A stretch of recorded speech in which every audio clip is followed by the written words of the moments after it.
نحمده ونصلي على رسوله الكريم اما بعد فاعوذ بالله من الشيطان الرجيم رب اشرح لي صدري ويسر لي امري واحلل عقدة من لساني يفقهوا قولي رب زدني علما ربنا فقهنا في الدين اللهم اني اسالك علما نافعا وعملا متقبلا ورزقا طيبا واسعا.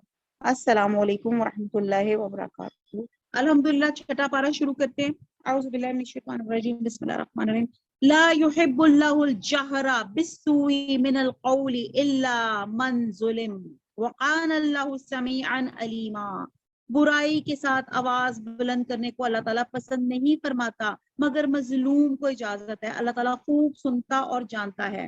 اب یہاں پہ شریعت میں بہت تاکید آئی ہے کہ کسی کی برائی دیکھو تو اس کا چرچا نہ کرو بلکہ اسے تنہائی میں سمجھاؤ. ہمارے یہاں تو پتہ چل جائے نا یار تمہیں پتہ ہے وہ حرام کی کمائی کھاتے ہیں, وہ جی فلانی غلط ان کی سورس آف انکم ہے, یا وہ ایسے ہے فوراً, یا وہ جھوٹا ہے, یا اللہ معاف کرے کہیں زنا کر رہا ہے, آپ فوراً برائی کا چرچا ہمارا جو ہوتا ہے نا فوراً واٹس ایپ میسیجز اور کیسے فوراً پروپوگیٹ کیا جاتا ہے. تو اللہ تعالیٰ یہاں پہ آیت کے شروع میں چھٹے سپارے میں کہا جا رہا ہے کہ کسی کی برائی دیکھو اس کا چرچا نہ کرو بلکہ اسے تنہائی میں سمجھاؤ, اس سے کھلم کھلا. اور دوسرا کہتے ہیں کہ کسی شخص کو اس کی بری حرکت پہ برا بھلا نہ کہا جائے. اب اس کے ایگزیمپٹڈ صرف کیا چیز ہے کہ آپ اس کی برائی کو ایک ظالم کے ظلم روکنے کے لیے آپ لوگوں کے سامنے بیان کر سکتے ہیں. اس کا فائدہ یہ ہوگا کہ وہ شاید ظلم سے باز آ جائے یا اس کی تلافی کی کوشش کرے, یا فائدہ یہ ہوگا کہ لوگ اس سے بچ سکتے ہیں. تو آپ صرف تب ایک ظالم کے ظلم کو بیان کر سکتے ہیں. حدیث میں آتا ہے ایک شخص نبی صلی اللہ علیہ وسلم کی خدمت میں حاضر اور کہنے لگا مجھے میرا پڑوسی ایذا دیتا ہے. آپ نے اسے فرمایا تم اپنا سامان نکال کے باہر راستے میں رکھ دو. اس نے ایسے ہی کیا. چنانچہ جو بھی گزرتا اور اسے پوچھتا تو وہ پڑوسی کے ظالمانہ رویے کی وضاحت کرتا. تو یہ سن کے ہر راہگیر اس پہ لعنت ملامت کرتا. پڑوسی نے یہ بات دیکھی تو معذرت کر لی اور آئندہ کے لیے ایذا نہ پہنچانے کا فیصلہ کر لیا, اور اس نے اپنا سامان ان کو اپنا اندر سامان رکھنے کی التجا کی. اور پھر ہم یہ دیکھتے ہیں کہ کوئی شخص کسی کے ساتھ ظلم یا برائی کا ارتکاب کرے تو شریعت میں اس حد تک بدلہ لینے کی اجازت ہے جس حد تک اس نے ظلم کیا ہے. ٹھیک ہے, آپس میں گالی گلوچ کرنے والے دو شخص جو کچھ کہیں اس کا گناہ پہل کرنے والے پہ ہے, بشرطے کہ مظلوم یعنی کہ جسے پہلے گالی دی گئی اس نے جواب میں گالی دی زیادتی نہ کرے. یہاں پہ بڑا ایتھکس کا حکم ہے. یہاں پہ بتایا جا رہا ہے کہ جو آپ کے ساتھ جتنا ظلم ہو آپ نے اتنا ہی جواب دینا, اسے زیادہ نہیں دینا. بلکہ اللہ تعالیٰ کیا پسند کرتے ہیں, معافی اور درگزر کو پسند فرماتے ہیں. سورہ شورى میں ہے برائی کا بدلہ اسی کی مثل برائی ہے مگر جو درگزر کرے اور اصلاح کرے تو اس کا اجر اللہ کے ذمہ ہے. حدیث میں ہے کہ معاف کر دینے سے اللہ تعالیٰ عزت میں اضافہ فرماتے ہیں. ایک بڑی مشہور سا واقعہ جو اکثر میں کوٹ کرتی ہوں کہ دو شخص ہمسائیگی میں رہتے تھے, اور ایک شخص جو تھا مسلمان کے ساتھ جو دوسرا نان مسلم تھا اس کی بہت برائیاں کرتا تھا, اور وہ بہت برائیاں کرتا تھا. وہ شخص ایک گفٹ بنا کے روز اس کے گھر میں دیتا تھا. تو وہ بڑا شرمندہ ہوتا تھا کہ میں اس کی اتنی برائیاں کرتا ہوں اور یہ میرے لیے روز ایک گفٹ دے دیتا ہے. تو اس کے اخلاق سے متاثر ہو کے وہ نان مسلم جو ہوتا ہے مسلمان ہو جاتا ہے. جب وہ مسلمان ہو جاتا ہے تو وہ دیکھتا ہے کہ اچھا اب تو مجھے بہت بڑا گفٹ آئے گا. تو دیکھتا ہے اس کو گفٹ ہی نہیں آیا, 2 دن آیا. اس نے کہا, پھر وہ جاتا ہے پوچھنے جاتا ہے اپنے مسلمان ہمسائے سے کہ جب میں آپ کی برائیاں کرتا تھا تو آپ مجھے روز گفٹ دیتے تھے, اب آپ مجھے گفٹ کیوں نہیں دیتے, اب تو میں مسلمان بھی ہو گیا. تو انہوں نے جواب دیا کہ جب تم مسلمان نہیں تھے اور میری بدخوئی کرتے تھے, میرے اوپر الزام لگاتے تھے, کچھ بھی برا بات کرتے تھے تو میں تمہیں معاف کر دیتا تھا اور تمہاری ہدایت کی دعا کرتا تھا. تو اللہ سبحانہ تعالیٰ مجھے جنت میں موتیوں کا محل دکھاتے تھے کہ یہ تمہارا ہے, تمہارے اس نیکی پہ جو تم نے معاف کر دیا, اور میں اس خوشی میں تمہیں تحفہ بھیجا کرتا تھا. تو یہاں پہ اب تم نے کیونکہ میرے متعلق بات کرنا چھوڑ دیا ہے تو اب میں کس کو اب میں معافی والا سچویشن نہیں ہے. تو وہ یہ بات ہے, اور میں نے تحفہ دینا بھی بند کر دیا. تو یہاں پہ اندازہ لگائیں آج دنیا کے جتنے لوگ آپ کی کانسپریسیز کریں, آپ کے متعلق بڑی بڑی باتیں کریں, سازشیں کریں, آپ کے اللہ کے لیے میں نے ان سب کو معاف کیا. اور آپ یقین جانیں کہ دل میں اتنا سکون آئے گا.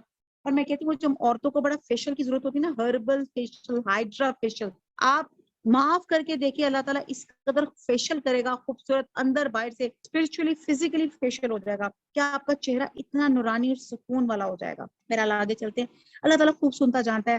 اگر تم کسی نیکی کو اعلانیہ کرو یا پوشیدہ کرو یا کسی برائی سے درگزر کرو. اب یہ نیکی کو اعلانیہ کا مطلب ہوتا ہے کہ بعض نیکیاں ایسی ہوتی ہیں کہ آپ لوگوں کو ترغیب دینے کے لیے کرتے ہیں, اور کچھ ہوتی ہیں وہ جو عرش کے سائے تلے ایسے بندے کہ جو پوشیدہ طور پہ نیکی کرتے ہیں. تو پھر آگے کہا جا رہا ہے کسی برائی سے درگزر کرو. بہت کچھ ہے ایتھکس کا, آگے چلتے ہیں. بس یقیناً اللہ تعالیٰ پوری معافی دینے والا ہے اور پوری قدرت والا ہے. جو لوگ اللہ کے ساتھ اس کے پیغمبروں کے ساتھ کفر کرتے ہیں, اور جو لوگ یہ چاہتے ہیں اللہ اور اس کے رسولوں کے درمیان فرق رکھیں, اور جو لوگ کہتے ہیں کہ بعد نبیوں تو ہمارا ایمان ہے بات پر نہیں, اور چاہتے ہیں کہ اس کے اور اس کے بین کوئی راہ نکالیں, یقین مانو یہ سب لوگ اصلی کافر ہیں, اور کافروں کے لیے ہم نے اہانت امیز سزا تیار کر رکھی ہے. جی مجھے ذرا آیت نمبر 152. اور جو لوگ اللہ پر اس کے تمام پیغمبروں پہ ایمان لاتے ہیں اور ان میں سے کسی میں فرق نہیں کرتے, یہ ہیں جنہیں اللہ تعالیٰ ان کے پورے ثواب دے گا, اور اللہ بڑی مغفرت والا بڑی رحمت والا ہے. آپ سے یہ اہل کتاب درخواست کرتے ہیں کہ آپ ان کے پاس کوئی آسمانی کتاب لائیں. حضرت موسیٰ علیہ السلام سے تو انہوں نے اس سے بہت بڑی درخواست کی تھی کہ ہمیں کھلم کھلا اللہ تعالیٰ کو دکھا دیں. بس ان کے اس ظلم کے باعث ان پہ کڑاکے کی بجلی آ پڑی, پھر باوجود کہ ان کے پاس بہت دلیلیں پہنچ چکی تھی, انہوں نے بچڑے کو اپنا معبود بنا لیے. لیکن ہم نے یہ بھی معاف فرما دیا, ہم نے موسیٰ کو کھلا غلبہ اور صریح دلیل عنایت فرمائی. یہ بات ہم پڑھ چکے ہیں. یعنی کہ جس طرح حضرت موسیٰ علیہ السلام کوہ طور پہ گئے تھے اور تختیوں پہ لکھی ہوئی تورات لے کے آئے تھے, اسی طرح وہ لوگ کہتے تھے کہ آپ آسمان پہ جائیں اور لکھا ہوا قرآن مجید دیکھ کر آئیں. یہ لوگ آگے سے کہتے تھے, اور یہ والی بات بھی ہم پڑھ چکے جو بچڑے کو معبود بنایا. آیت نمبر 154. ان کا کال لینے کے لیے ہم نے ان کے سروں پہ طور پہاڑ لا کھڑا کر دیا, اور انہیں حکم دیا کہ سجدہ کرتے ہوئے دروازے میں جاؤ, اور یہ بھی فرمایا کہ ہفتے کے دن میں تجاوز نہ کرنا. ہم نے ان سے سخت قول اور قرار لیے. یہ سزا تھی, یہ سبب ان کی عہد چکنے کی, احکام الہی کے ساتھ کفر کرنے کے, اور اللہ کے نبیوں کو ناحق قتل کر ڈالنے کے, اور اس سبب سے کہ یوں کہتے تھے کہ ہمارے دلوں پہ غلاف ہے, حالانکہ دراصل ان کے کفر کی وجہ سے ان پہ اللہ تعالیٰ نے مہر لگا دی تھی. اس لیے قدر قلیل ہی ایمان لاتے ہیں, اور ان کے کفر کے باعث اور مریم پہ بہت بڑا بہتان باندھنے کے باعث. بہتان کیا باندھا تھا؟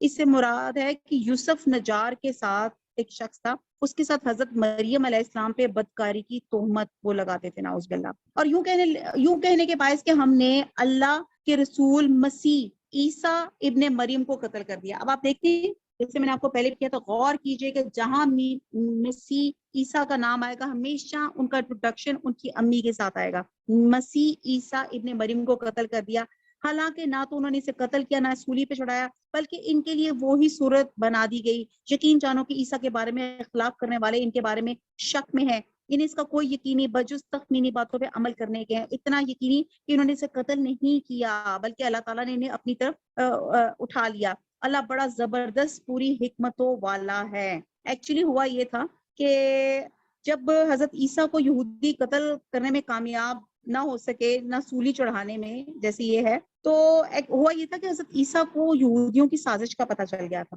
تو انہوں نے اپنے حواریوں کو, جن کی تعداد بعض اسکالرز کہتے ہیں 12-13 تھی, یا کچھ کہتے ہیں 17 تھی, ان کو جمع کیا اور فرمایا کہ تم میں سے کوئی شخص میری جگہ قتل ہونے کے لیے تیار ہے تاکہ اللہ تعالیٰ کی طرف سے اس کی شکل و صورت میری جیسی بنا دی جائے. تو ایک جوان ان کے لیے تیار ہو گیا. چنانچہ حضرت عیسیٰ علیہ السلام کو وہاں سے آسمان پہ اٹھا لیا گیا, اور بعد میں یہودی آئے اور انہوں نے اس نوجوان کو لے جا کے سولی پہ چڑھا دیا, جسے حضرت عیسیٰ علیہ السلام کا ہم شکل بنا دیا گیا تھا. اور یہودی یہی سمجھتے رہے کہ ہم نے عیسیٰ کو سولی دی, حالانکہ حضرت عیسیٰ علیہ السلام وہاں پہ موجود ہی نہ تھے, اور وہ زندہ جسم کے ساتھ آسمان پہ اٹھائے جا چکے تھے. اب آپ دیکھتے ہیں کہ حضرت عیسیٰ علیہ السلام کے ہم شکل شخص کو قتل کرتے جب کیا, تو آپ دیکھتے ہیں کہ کرسچینٹی کے اندر بہت زیادہ اپنے ان کی گروہ بازی ہے, تفرقہ بازی ہے. ایک پروٹیسٹنٹس ہیں, ایک کیتھولکس ہیں, تو ایک آرتھوڈاکس ہیں. ہر ایک کا اپنا اپنا, یعنی کہ ایک کرسچنس بھی ایک رائے پہ اکٹھے نہیں ہو رہے کہ ایکچولی ہوا کیا تھا حضرت عیسیٰ علیہ السلام کے ساتھ. اور بہرحال ہمارا تو یقین ہے کہ اللہ تعالیٰ نے ان کو سیدھا اوپر اٹھا دیا تھا. آیت نمبر 159. اہل کتاب میں ایک بھی ایسا نہ بچے گا جو حضرت عیسیٰ علیہ السلام کی موت سے پہلے ان پر ایمان نہ لا چکے, اور قیامت کے دن آپ ان پر گواہ ہوں گے. جو نفیس چیزیں ان کے لیے حلال کی گئی تھی وہ ہم نے ان پر حرام کر دی ان کے ظلم کے باعث, اللہ تعالیٰ کی راہ سے اکثر لوگوں کو روکنے کے باعث, اور سود جس سے منع کیے گئے تھے اسے لینے کے باعث, اور لوگوں کا مال ناحق مار کھانے کے باعث. اور ان میں جو کفار ہے ہم نے ان کے لیے المناک عذاب مہیا کر رکھے ہیں. لیکن ان میں سے جو کامل اور مضبوط علم والے ہیں اور ایمان والے ہیں اور جو اس پر ایمان لاتے ہیں، جو آپ کی طرف اتارا گیا، جو آپ سے پہلے اتارا گیا، اور نمازوں کو قائم رکھنے والے ہیں اور زکوٰۃ کے ادا کرنے والے ہیں، اللہ پر اور قیامت کے دن پر ایمان رکھنے والے ہیں، یہ ہیں جنہیں ہم بہت بڑے اجر عطا فرمائیں گے۔ یقیناً ہم نے آپ کی طرف اسی طرح وحی کی ہے جیسے نوح علیہ السلام کی اور ان کے بعد والے نبیوں کی طرف کی، اور ہم نے وحی کی ابراہیم علیہ السلام، اسماعیل علیہ السلام، اسحاق علیہ السلام، یعقوب علیہ السلام اور ان کی اولادوں پر، اور عیسیٰ علیہ السلام اور ایوب علیہ السلام، یونس علیہ السلام اور ہارون علیہ السلام اور سلیمان علیہ السلام کی طرف۔ ہم نے داؤد علیہ السلام کو زبور عطا فرمائی۔ آپ سے پہلے بہت سے رسولوں کے واقعات ہم نے آپ سے بیان کیے اور بہت سے رسولوں کے نہیں کیے، اور موسیٰ علیہ السلام سے اللہ تعالیٰ نے صاف طور پہ کلام کیا۔ ایکچولی قرآن مجید میں 24 یا 25 رسولوں کے نام آتے ہیں، اور یہاں پہ جو کلام کے لیے کیا گیا، کلام کہتے ہیں کہ حضرت موسیٰ علیہ السلام نے کیا تھا، لیکن کہتے ہیں کہ اس صفت میں حضرت آدم علیہ السلام کو اور حضرت محمد صلی اللہ علیہ وسلم کو بھی شامل کیا جاتا ہے کہ انہوں نے بھی اللہ سے کلام کیا تھا۔ ہم نے انہیں رسول بنایا، خوشخبریاں سنانے والے اور آگاہ کرنے والے، تاکہ لوگوں کو کوئی حجت اور الزام رسولوں کے بھیجنے کے بعد اللہ تعالیٰ پہ نہ رہ جائے۔ یعنی کہ کیا حجت تھی کہ اللہ تعالیٰ نے جب انسان بنایا تو انسان بنا کے خالی چھوڑ نہیں دیا، اس کی گائیڈنس کے لیے اللہ تعالیٰ نے رسول اور نبی کم و بیش 1,24,000 بھیجتے رہے، جو لوگوں کو اللہ کے احکامات سے، اللہ کی وحدانیت سے آگاہ کرتے رہے۔ اللہ تعالیٰ بڑا غالب اور بڑا باحکمت ہے۔ جو کچھ آپ کی طرف اتارا ہے، اس کی بابت خود اللہ تعالیٰ گواہی دیتا ہے کہ اسے اپنے علم سے اتارا ہے،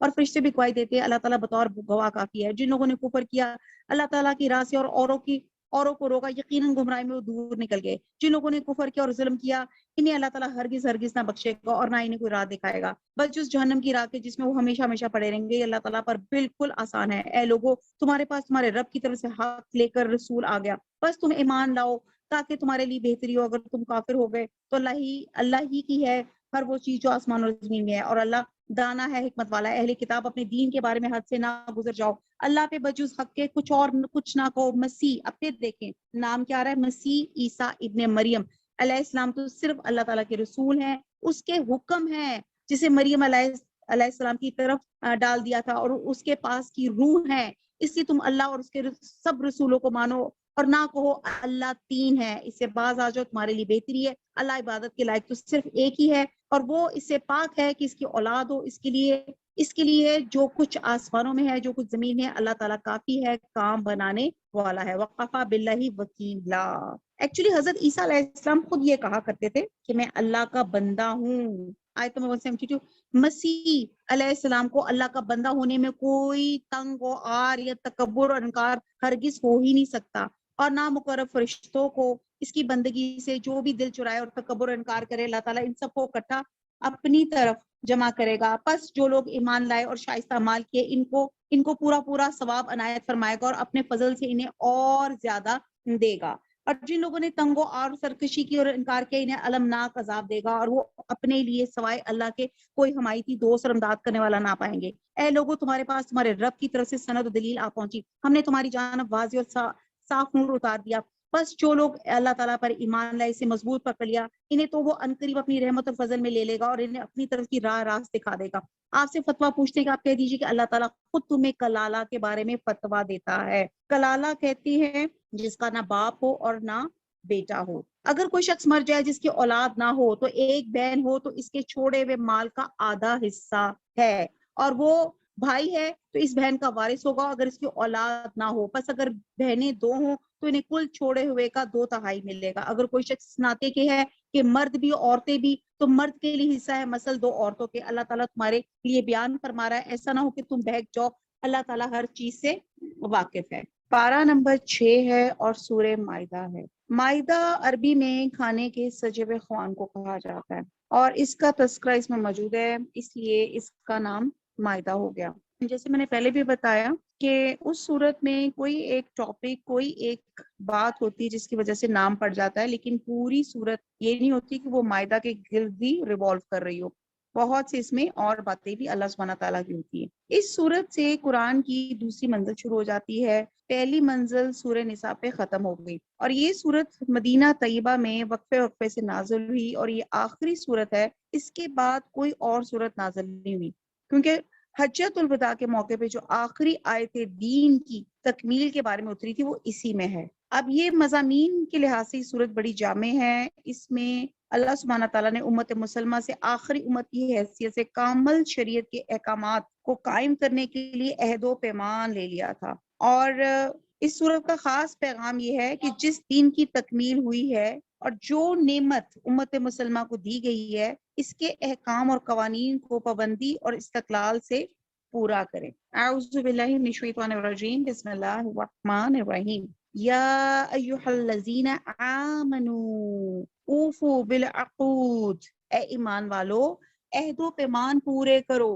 اب یہاں پہ سورہ مائدہ شروع ہوئی اور ساتھ ہی عہد و پیمان، عقود عقد کی جمع ہے جس کے معنی گرہ لگانے کے ہیں، اور اس کا استعمال کسی چیز میں گرہ لگانے کے لیے بھی ہوتا ہے اور پختہ عہد اور ایمان کے لیے بھی ہوتا ہے.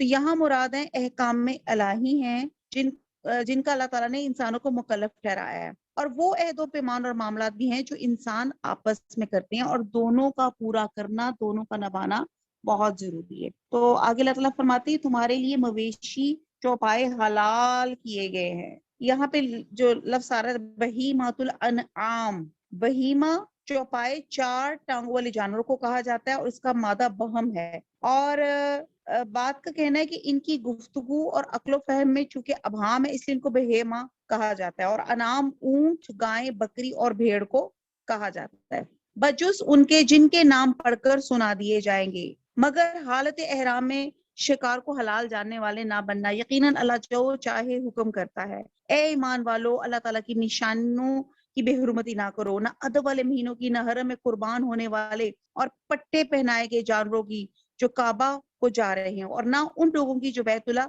کے قصد سے اپنے رب تعالیٰ کے فضل، اس کی رضا جوئی کی نیت سے جا رہے ہوں. ہاں، جب تم احرام اتار ڈالو تو شکار کھیل سکتے ہو. جن لوگوں نے تمہیں مسجد حرام سے روکا تھا، ان کی دشمنی تمہیں اس بات پہ آمادہ نہ کرے کہ تم حد سے گزر جاؤ. نیکی اور پرہیزگاری میں ایک دوسرے کی امداد کرتے رہو، اور گناہ اور ظلم و زیادتی میں مدد نہ کرو، اور اللہ تعالیٰ سے ڈرتے رہو، بے شک اللہ تعالیٰ سخت سزا دینے والا ہے. اب یہاں پہ مہینوں کی بات کہی جا رہی، تو چار حرمت والے مہینے رجب، ذی القعد، ذی الحج اور محرم ہے کہ ان کی ہر حرمت برقرار رکھو. اس میں قتال کی ممانعت آ جاتی ہے. اور ہدا ایسے جانوروں کو کہا جاتا ہے جو حاجی حرم میں قربانی کے لیے ساتھ لے کے جاتا ہے. ٹھیک ہے جی. اور قلائد قلادہ کی جمع ہے جو گلے کے پٹے کو کہا جاتا ہے. اور مراد حج اور عمرے میں لے جانے والے ان جانوروں کو مراد دیا گیا جو نشانی کے طور پر ان کے اوپر جو پٹے ڈال دیے جاتے تھے. مقصود وہی جانور ہیں جنہیں حرم لے جایا جا رہا تھا. اور یہ ہدا کی مزید تاکید ہے کہ مطلب یہ ہے کہ ان جانوروں کو کسی سے چھینا جائے، نہ ان کے حرم تک پہنچنے میں کوئی رکاوٹ کھڑی کی جائے. پھر آگے اللہ تعالیٰ بہت پیارا میسج دے رہے ہیں، وَتَعَاوَنُوا عَلَى الْبِرِّ، نیکی میں مددگار بنو، وَلَا تَعَاوَنُوا عَلَى الْإِثْمِ، اور برائی کے کاموں میں آپس میں دوسرے کی مدد نہ کرو. آیت نمبر 3، تم پر حرام کیا گیا ہے مردار اور خون اور خنزیر کا گوشت جس پہ اللہ کے سوا دوسروں کا نام پکارا گیا، اور جو گلا گھٹنے سے مرا ہو، اور جو کسی ضرب سے مر گیا ہو، جو اونچی جگہ سے گر کر مرا ہو، اور جو کسی کے سینگ مارنے سے مرا ہو، جسے درندے نے پھاڑ کھایا ہو، لیکن اسے تم ذبح کر ڈالو تو حرام نہیں. اب یہاں پہ اللہ سبحانہ تعالیٰ نے لسٹ آف تھنگز بتائی ہوئی ہیں جو اللہ تعالیٰ نے حرام کی ہیں، اور جو آستانوں پہ ذبح کیا گیا، اور یہ بھی کہ قرہ کے تیروں کے ذریعے فال گیری کرو، یہ سب بدترین گناہ ہیں. اب یہاں پہ اللہ تعالیٰ ان تمام لسٹ آف تھنگ، میں نے پہلے بھی آپ کو شاید بتایا ہو کہ جو ڈیڈ ایک جانور مر چکا ہوتا ہے وہ کیوں میڈیکلی بھی فٹ نہیں ہے، خون بھی ہمارے لیے ٹھیک نہیں ہے، خنزیر پگ کا گوشت بھی ہمارے لیے حرام ہے، اور یہ پوری لسٹ آف تھنگز. اور خاص طور پہ یہاں پہ جب اللہ کا نام لیے بغیر کسی جانور کو، جیسے شرعی طریقہ یہ ہے کہ بسم اللہ پڑھ کر تیز تار آلے سے ذبح جانور کو کیا جائے، اس کی رگیں کٹ جائیں، اور ذبح کے علاوہ نہر بھی مشروع ہے، جس کا طریقہ یہ نہر اونٹ کو کیا جاتا ہے کہ کھڑے جانور کے لیے چھری ماری جائے اور اس کو کیا جاتا ہے، جس سے نرخرا اور خون کی خاص رگیں کٹ جاتی ہیں اور سارا خون بہہ جاتا ہے. یہ پراپر ایک طریقہ اللہ تعالیٰ نے بتایا. اگر بسم اللہ کے بغیر، جیسے کہ اب ویسٹ میں دیکھتے ہیں کہ وہ ایک دم مشین کے اندر ڈالتے ہیں اور جھٹکا دے کے جو ہے کسی کو مار دیتے ہیں، تو وہ ہمارے اوپر حرام ہے. بہرحال آگے چلتے سورہ انعام میں اس کی مزید ہم تفصیل دیکھیں گے. آج کفار تمہارے دین سے نا امید ہو گئے، خبردار تم ان سے نہ ڈرنا، فلا تخشوہم وخشون، اور مجھ سے ڈرتے رہنا۔ آج میں نے تمہارے لیے دین کو کامل کر دیا، الیوم اکملت لکم دینکم واتممت علیکم نعمتی ورضیت لکم الاسلام دینا۔ آج میں نے تمہارے لیے دین کو کامل کر دیا، تم پہ انعام بھرپور کر دیا، اور تمہارے لیے اسلام کے دین ہونے پر رضامند ہو گیا۔ پس جو شخص شدت کی بھوک میں بے قرار ہو جائے بشرطے کہ کسی گناہ کی طرف اس کا میلان نہ ہو، تو یقیناً اللہ تعالیٰ معاف کرنے والا اور بہت بڑا مہربان ہے۔ اب یہاں پہ یہ بھوک کی کیفیت بتائی جا رہی ہے کہ جو چیزیں لسٹ آف تھنگس جو حرام ہے، لیکن جب ایک انسان اس کی زندگی، اس کی سروائیول کا بالکل چانسز ختم ہو جائیں، تو تب وہ اس کو اللہ تعالیٰ نے اتنی سی اجازت دی ہے کہ اپنی زندگی بچانے کے لیے پھر وہ ان میں سے کھا سکتا ہے، بہت مجبوری میں، اور وہ بھی تھوڑا سا، اور حالت مجبوری میں۔ اور یہ جو آیت ہے یہ وہ آیت ہے کہ جس پہ اللہ سبحانہ تعالیٰ نے یہ دین ہمارے اوپر مکمل کر دیا۔ آیت نمبر 4، آپ سے دریافت کرتے ہیں کہ ان کے لیے کیا کچھ حلال ہے، آپ کہہ دیجئے کہ تمام پاک چیزیں تمہارے لیے حلال کی گئی ہیں۔ جن شکار کھیلنے والے جانور کو تم سدھار رکھا ہے، یعنی جنہیں تم تھوڑا بہت وہ سکھاتے ہو جس کی تعلیم اللہ تعالیٰ نے تمہیں دے رکھی ہے، بس جس شکار کو تمہارے لیے پکڑ کر روک رکھیں تو تم اس سے کھا لو، اس پہ اللہ تعالیٰ کا نام ذکر کر لیا کرو، اللہ تعالیٰ سے ڈرتے رہو، یقیناً اللہ تعالیٰ بہت جلد حساب لینے والا ہے۔ یہاں پہ جو ایگزامپٹڈ ایک اور چیز ہے کہ ایسے سدھائے ہوئے جانوروں کا شکار کیا ہوا جانور 2 شرطوں کے ساتھ حلال ہے۔ ایک یہ کہ اسے شکار کے لیے چھوڑتے وقت بسم اللہ پڑھ لی جائے، اور دوسرا یہ کہ شکاری جانور شکار کر کے جب اپنے مالک کے لیے رکھ چھوڑے اور اس کا انتظار کرے، خود نہ کھائے، حتیٰ کہ اگر اس نے اسے مار بھی ڈالا ہو تب بھی وہ مقتول شدہ جانور حلال ہوگا، بشرطے کہ اس شکار میں سدھائے ہوئے اور چھوڑے ہوئے جانور کے علاوہ کسی اور جانور کی شرکت نہ ہو۔ یہ صحیح بخاری کی اوتھینٹک حدیث کا مفہوم ہے۔ آیت نمبر 5، کل پاکیزہ چیزیں آج تمہارے لیے حلال کی گئی ہیں، اہل کتاب کا ذبیح تمہارے لیے حلال ہے اور تمہارا ذبیح ان کے لیے حلال ہے، اور پاک دامن مسلمان عورتیں اور جو لوگ تم سے پہلے کتاب دیے گئے ہیں، ان کی پاک دامن عورتیں بھی حلال ہے، جبکہ تم ان کے مہر ادا کر دو، اس طرح کہ تم ان سے باقاعدہ نکاح کرو، یہ نہیں کہ اعلانیہ زنا کرو۔ پھر اللہ تعالیٰ دوبارہ ایمفسائز کریں، واللہ متخذی اخدان، یا پوشیدہ بدکاری کرو، پوشیدہ کسی طرح سے بھی ہو، اللہ کے ہاں تو پوشیدہ ہو ہی نہیں سکتی۔ منکرین ایمان کے اعمال ضائع اور اکارت ہیں، اور آخرت میں وہ ہارنے والوں میں سے ہیں۔ اے ایمان والو، اب اللہ تعالیٰ فرما رہے ہیں کہ جب تم نماز کے لیے اٹھو تو اپنا منہ کو اور اپنے ہاتھ کو کونیوں سمیت دھو لو۔ اب یہاں پہ وضو کا سارا بیان کیا جا رہا ہے، اور اپنے سروں کا مسح کرو، مسح پورے سر کا کیا جائے گا۔ حدیث سے ثابت ہے کہ اپنے ہاتھ آگے سے پیچھے گدی تک لے جائیں، پھر وہاں سے آگے کو لائیں جہاں سے شروع کیا ہے، اور اسی طرح کانوں کا مسح کریں، اور اگر سر پہ پگڑی یا امامہ ہو تو حدیث کی روح سے اس کے اوپر بھی مسح جائز ہے۔ آگے وضو کا بیان ہے، اور اپنے پاؤں کو ٹخنوں سمیت دھو لو، اگر تم جنابت میں حالت میں ہو تو غسل کر لو، ہاں اگر تم بیمار ہو یا سفر کی حالت میں ہو، یا تم میں سے کوئی حاجت ضروری سے فارغ ہو کر آیا ہے، یا تم عورتوں سے ملے ہو اور تمہیں پانی نہ ملے، تو پاک مٹی سے تیمم کرو، اسے اپنے چہروں اور ہاتھوں پہ مل لو۔ اللہ تعالیٰ تم پر کسی قسم کی تنگی ڈالنا نہیں چاہتا، بلکہ اس کا ارادہ تمہیں پاک کرنے کا ہے۔ لی یطہرکم ولیتم نعمتہ، اور تمہیں اپنی بھرپور نعمت دینے کا ہے تاکہ تم شکر ادا کرتے رہو۔ اب یہ تیمم کا کل بھی ہم نے پڑھا تھا، جس میں ہمیں مٹی کی امپورٹنس پتہ چلی تھی کہ یہ اللہ سبحانہ تعالیٰ نے جب ایک واقعی اوتھینٹک ریزن ہو کہ آپ کے پاس پانی اویلیبل نہیں ہے تو آپ تیمم کر سکتے ہیں، اور جس میں 2 ہی چیزیں ہیں، ہاتھوں کو کلائیوں تک، اور منہ کو ایک دفعہ۔ اب یہاں پہ اس کی شان نزول کے بارے میں آتا ہے کہ ایک سفر میں بیدا کے مقام پہ حضرت عائشہ رضی اللہ تعالیٰ عنہ کا ہار گم گیا، جس کی وجہ سے وہاں رکنا یا رکے رہنا پڑا۔ صبح کی نماز کے لیے لوگوں کے پاس پانی نہ تھا، تلاش ہوئی تو پانی دستیاب بھی نہ ہوا، اور اس موقع پہ اللہ سبحانہ تعالیٰ نے آیت نازل کی اور تیمم کی اجازت دی۔ حضرت اسید بن حذیر نے آیت سن کے کہا، اے آل ابی بکر، تمہاری وجہ سے اللہ نے لوگوں کے لیے برکتیں نازل فرمائی، اور یہ تمہاری کوئی پہلی برکت نہیں ہے، تم لوگوں کے لیے سراپا برکت ہو۔ جسے پتہ چلتا ہے کہ عورتوں کو زیور پہننے کا شوق ہوتا ہے، انہوں نے ادھار اپنے کسی کا دو اپنا بہن کا انہوں نے ہار لیا اور وہ ہار ان کا مس پلیس ہو گیا، اور اس کی وجہ سے یعنی کہ اللہ کے ہر کام میں حکمت ہوتی ہے، تو اس کی وجہ سے تیمم کی یہ جو تھی آیات، یعنی کہ اللہ تعالیٰ نے اپنے مسلمانوں کو کہ ان کی نماز نہ رہ جائے کیونکہ پانی کی نان اویلیبلٹی کی وجہ سے۔ آیت نمبر 7، تم پر اللہ تعالیٰ کی جو نعمتیں نازل ہوئی ہیں انہیں یاد رکھو، اور اس عہد کو بھی جس کا تم سے معاہدہ ہوا تھا، جبکہ تم نے کہا تھا ہم نے سنا اور مانا، سمعنا واطعنا، اور اللہ تعالیٰ سے ڈرتے رہو، یقیناً اللہ تعالیٰ دلوں کی باتوں کو کا جاننے والا ہے۔ اے ایمان والو، تم اللہ کی خاطر حق پہ قائم ہو جاؤ، راستی اور انصاف کے ساتھ گواہی دینے والے بن جاؤ۔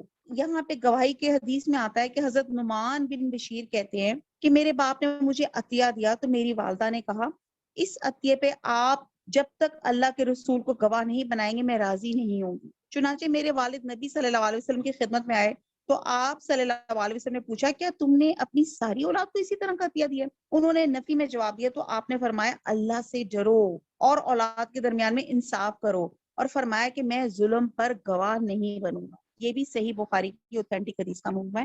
مطلب کہنے کی بات یہ ہے کہ اکثر ہم والدین کو بچوں میں سے کوئی خاص بچہ پیارا لگتا ہے، اس کی خاص عادات یا اس کی خاص محبت ماں باپ کی فرما برداری کی وجہ سے، تو یہاں پہ والدین کا ہے کہ عدل کرو، والدین تک کو کہا گیا کہ ایک اگر چیز دینی ہے تو سب کو برابر کی بانٹو، اور یہاں پہ تو ان کو ریکویسٹ کی گئی تھی کہ اللہ کے رسول کو گواہ بنا لو، تو انہوں نے کہا کہ میں اس پہ گواہ نہیں بن سکتا۔ کسی قوم کی عداوت تمہیں خلاف عدل پر آمادہ نہ کرے، عدل کیا کرو جو پرہیزگاری کے زیادہ قریب ہے، اور اللہ تعالیٰ سے ڈرتے رہو، یقین مانو اللہ تعالیٰ تمہارے اعمال سے باخبر ہے۔ اللہ تعالیٰ کا وعدہ ہے کہ جو ایمان لائیں اور نیک کام کریں ان کے لیے وسیع مغفرت اور بہت بڑا اجر و ثواب ہے، اور جن لوگوں نے کفر کیا اور ہمارے احکام کو جھٹائے وہ دوزخی ہیں۔ اے ایمان والو، اللہ تعالیٰ نے جو احسان تم پر کیا ہے اسے یاد کرو، جبکہ ایک قوم نے تم پہ دست درازی کرنے کی چاہی تو اللہ تعالیٰ نے ان کے ہاتھوں کو تم تک پہنچنے سے روک دیا، اور اللہ تعالیٰ سے ڈرتے رہو، اور مومنوں کو اللہ تعالیٰ ہی پہ بھروسہ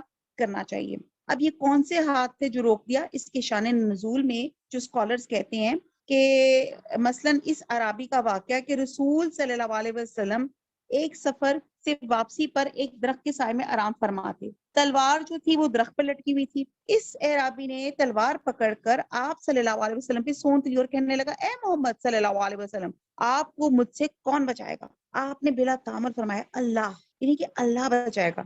یہ کہنا تھا کہ تلوار اس کے ہاتھ سے گر گئی، اور بعد اسکالرز کچھ یہ بھی نریٹ کرتے ہیں کہ کعب بن اشرف اور اس کے ساتھیوں نے نبی صلی اللہ علیہ وسلم اور آپ کے اصحاب کے خلاف، جبکہ آپ وہاں تشریف فرما تھے، دھوکے اور فریب سے نقصان پہنچانے کی سازش کر رہے تھے، جسے اللہ تعالیٰ نے آپ کو بچا لیا۔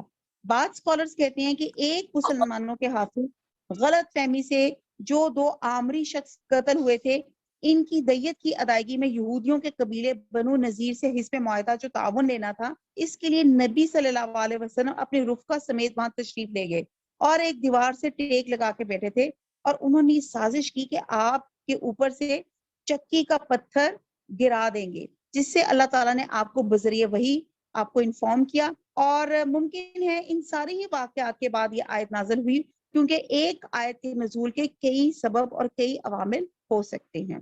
آیت نمبر 12، اللہ تعالیٰ نے بنی اسرائیل سے عہد و پیمان لیا اور انہی میں سے 12 سردار ہم نے مقرر فرمائے۔ اللہ تعالیٰ نے فرمایا کہ یقیناً میں تمہارے ساتھ ہوں اگر تم نماز قائم رکھو گے اور زکوٰۃ دیتے رہو گے اور میرے رسولوں کو مانتے رہو گے اور ان کی مدد کرتے رہو گے، اللہ تعالیٰ کو بہتر قرض دیتے رہو گے، یقیناً میں تمہاری برائیاں تم سے دور رکھوں گا اور تمہیں ان جنتوں میں لے جاؤں گا جن کے نیچے چشمے بہ رہے ہوں گے۔ اب اس عہد و پیمان کے بعد بھی تم میں سے جو انکاری ہو جائے وہ یقیناً راہ سے بھٹک گیا، اور پھر ان کے عہد شکنی کی وجہ سے ہم نے ان پہ اپنی لعنت فرما دی اور ان کے دل سخت کر دی اور وہ کلام کو اس کی جگہ سے بدل ڈالتے ہیں، اور جو کچھ نصیحت انہیں کی گئی اس کا بہت بڑا حصہ بھلا بیٹھے، ان کی ایک نہ ایک خیانت پر تجھے اطلاع ملتی رہے گی، ہاں تھوڑی سی ایسے ہیں بس تو انہیں معاف کرتا جا اور درگزر کرتا رہا، بے شک اللہ تعالیٰ احسان کرنے والوں کو دوست رکھتے ہیں۔ اب یہاں یہودیوں کی کارستانی کی بات کی جا رہی ہے کہ اور یہ بھی بتایا جا رہا ہے کہ اللہ کی لعنت کیوں ہوئی۔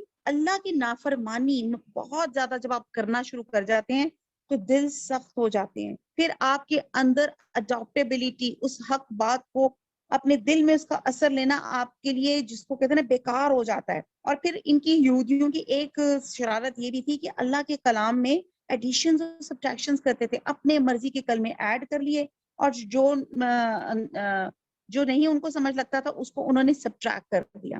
اب یہاں پہ اللہ تعالیٰ کہتے ہیں کہ تھوڑے سے ایسے ہیں، اب تھوڑے سے ایسے لوگ، یہ جو یہودیوں میں سے مسلمان ہوئے، کہتے ہیں کہ یہودی اتنے کٹر ہیں کہ بہت کم اسلام لاتے ہیں۔ تو یہاں پہ بعض اسکالرز کہتے ہیں کہ شاید یہ کچھ 10 لوگ تھے جنہوں نے اسلام قبول کیا۔ آیت نمبر 14، اور جو اپنے آپ کو نصرانی کہتے ہیں، اب پہلے یہودیوں کی بات کی جا رہی تھی، اب عیسائیوں کی بات کی جا رہی تھی۔ اب یہ عیسائیوں کی بھی اگر میں بات کروں تو انصاری یعنی کہ نصرت سے لفظ نکلا ہے۔ جب حضرت عیسیٰ نے سوال کیا تھا من انصاری اللہ، اللہ کے دین میں میرا کون مددگار ہے، تو لوگوں نے کیا کہا تھا، نحنو انصار اللہ، ہم اللہ کے مددگار ہیں۔ تو یہ بھی اسکالرز کہتے ہیں کچھ 16 یا 17 لوگ تھے جو حضرت عیسیٰ علیہ السلام کے مددگار ہوئے تھے۔ آیت نمبر 14، جو اپنے آپ کو نصرانی کہتے ہیں، ہم نے ان سے بھی عہد و پیمان لیا، انہوں نے بھی اس کا بڑا حصہ فراموش کر دیا جو انہیں نصیحت کی گئی تھی، تو ہم نے بھی ان کے آپس میں بغض اور دعوت ڈال دی جو تا قیامت رہے گی، اور جو کچھ یہ کرتے ہیں عنقریب انہیں اللہ تعالیٰ سب بتا دے گا۔ اہل کتاب، یقیناً تمہارے پاس رسول صلی اللہ علیہ وسلم آ چکا جو تمہاری سامنے کتاب اللہ کی بکثرت ایسی باتیں ظاہر کر رہا ہے جنہیں تم چھپا رہے ہو، اور بہت سی باتوں سے درگزر کرتا ہے۔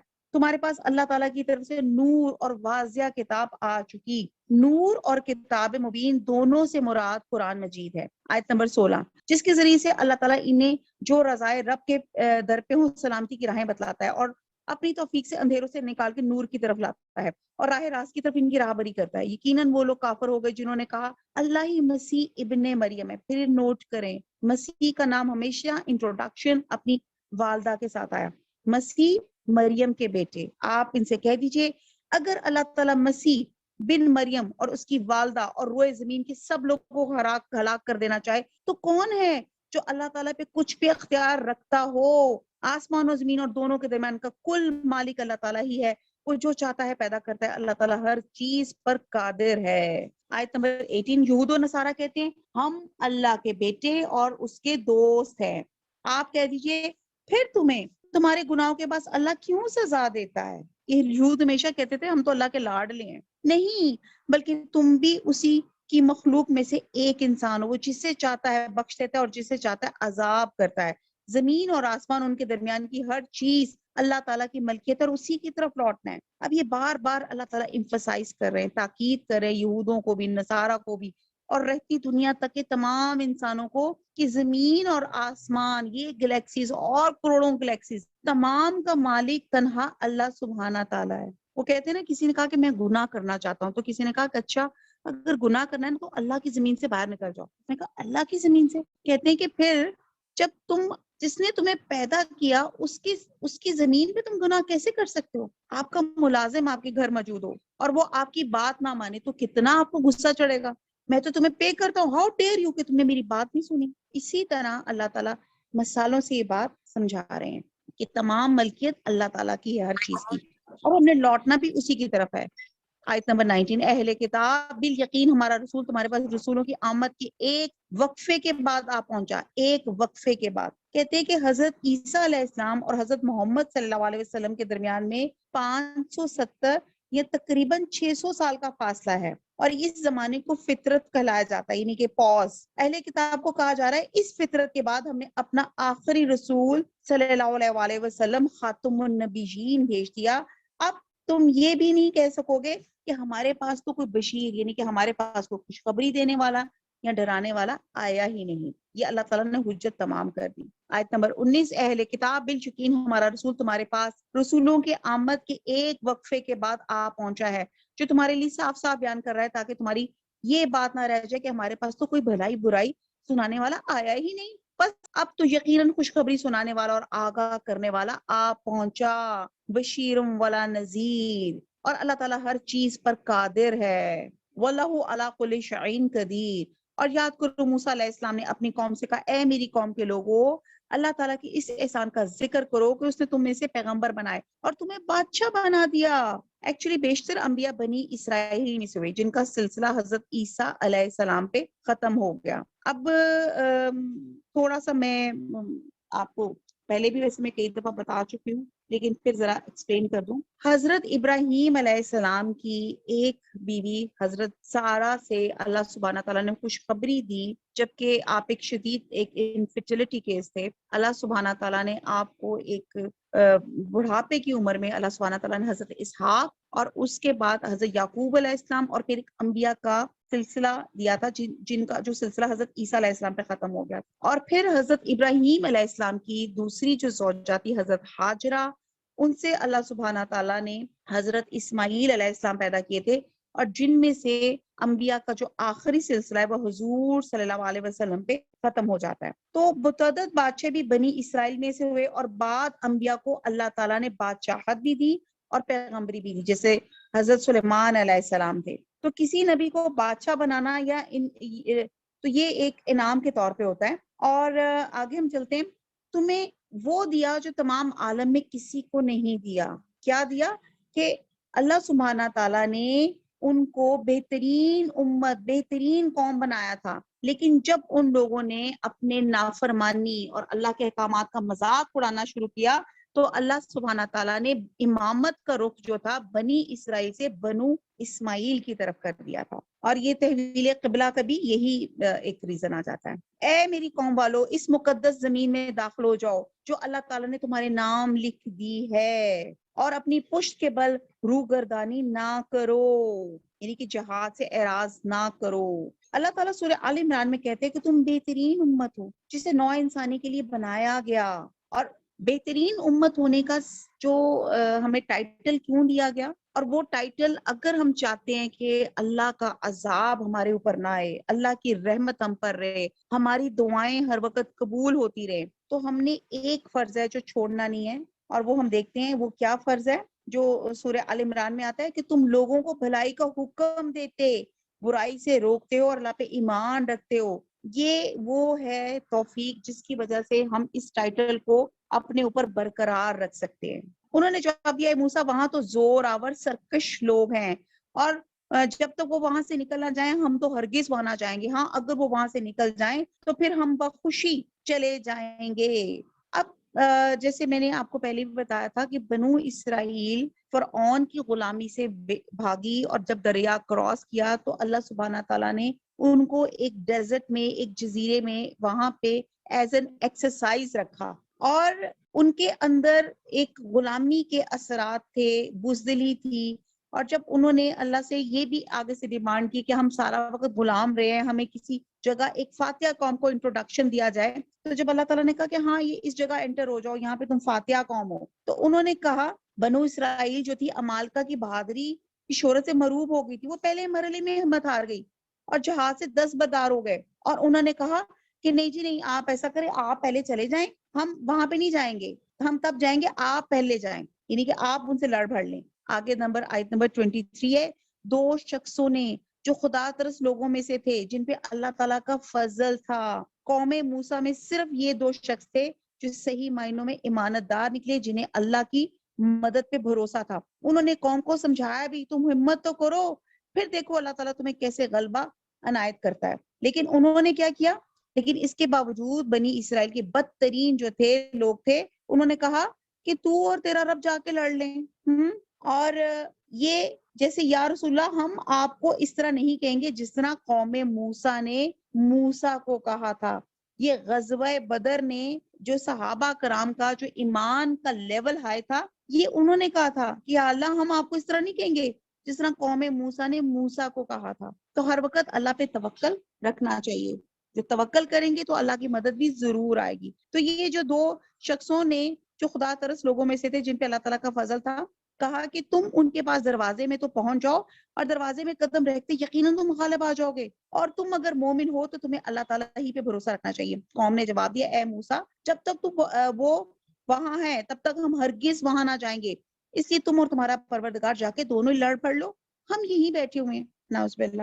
آیت نمبر 25، موسیٰ علیہ السلام کہنے لگے، الہی مجھے تو بجز اپنے اور میرے بھائی کے کسی اور پر کوئی اختیار نہیں، بس تو ہم میں اور ان نافرمانوں میں جدائی کر دے۔ ارشاد ہوا کہ اب زمین ان پر 40 سال تک حرام کر دی گئی۔ یہ خانہ بدوش ادھر ادھر سرگردہ پھرتے رہیں گے، اس لیے تم ان فاسقوں کے بارے میں غمگین نہ ہونا۔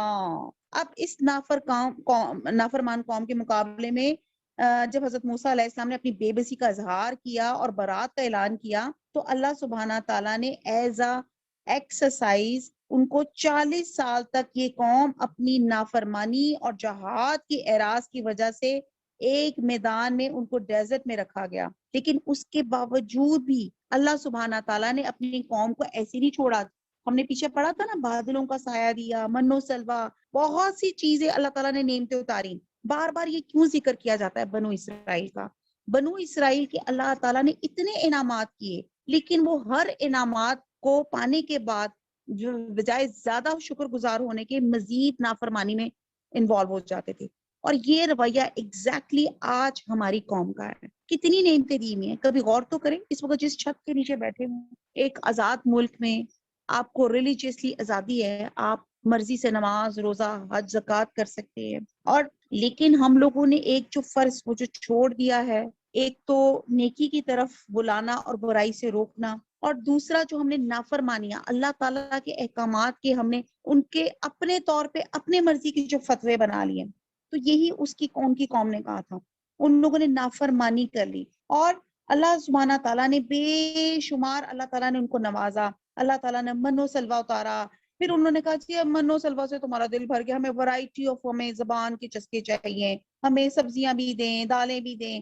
اللہ تعالیٰ نے وہ بھی کہا کہ ٹھیک ہے، جاؤ پھر کاشت کرو اور بناؤ، اپنے زبان کے چسکے پورے کرو۔ حضرت موسیٰ علیہ السلام کی لاٹھی مارنے سے 12 قبیلوں کے 12 چشمے بھی جاری ہو گئے۔ اسی طرح انعام چلتے رہے اور 40 سال کے بعد ایسے حالات پیدا کیے کہ یہ بیت المقدس کے اندر داخل ہوئے۔ اور بیسیکلی وجہ کیا تھی کہ اللہ سبحانہ تعالیٰ، آپ کو پتہ ہے کہ جب آپ کسی جگہ، جیسے ہمارے فوجی لوگ سیاچین میں ان کو ایکسرسائز کے لیے بھیجا جاتا ہے، انتہائی ٹھنڈ میں کم کھانا اور بہت موسم کی کلائمیٹ کی جو سیویرٹی تھی برداشت ان کے اندر آئے، تو اللہ سبحانہ تعالیٰ نے جو ان کو یہاں پہ صحرائے سینا میں، میدان طیہ میں جو ان کو پریکٹس کرائی، وہ یہی کروائی تاکہ ان کے اندر جو فرعون کے اندر رہ کے جو غلامی کے اثرات، ان کے مائنڈ سیٹ جو تھے وہ ایک، تاکہ اس 40 سال میں ایک جنریشن جو ہے، ایک نئی جنریشن آئے اور ایک نئے مائنڈ سیٹ کے ساتھ آئے، جس کے اندر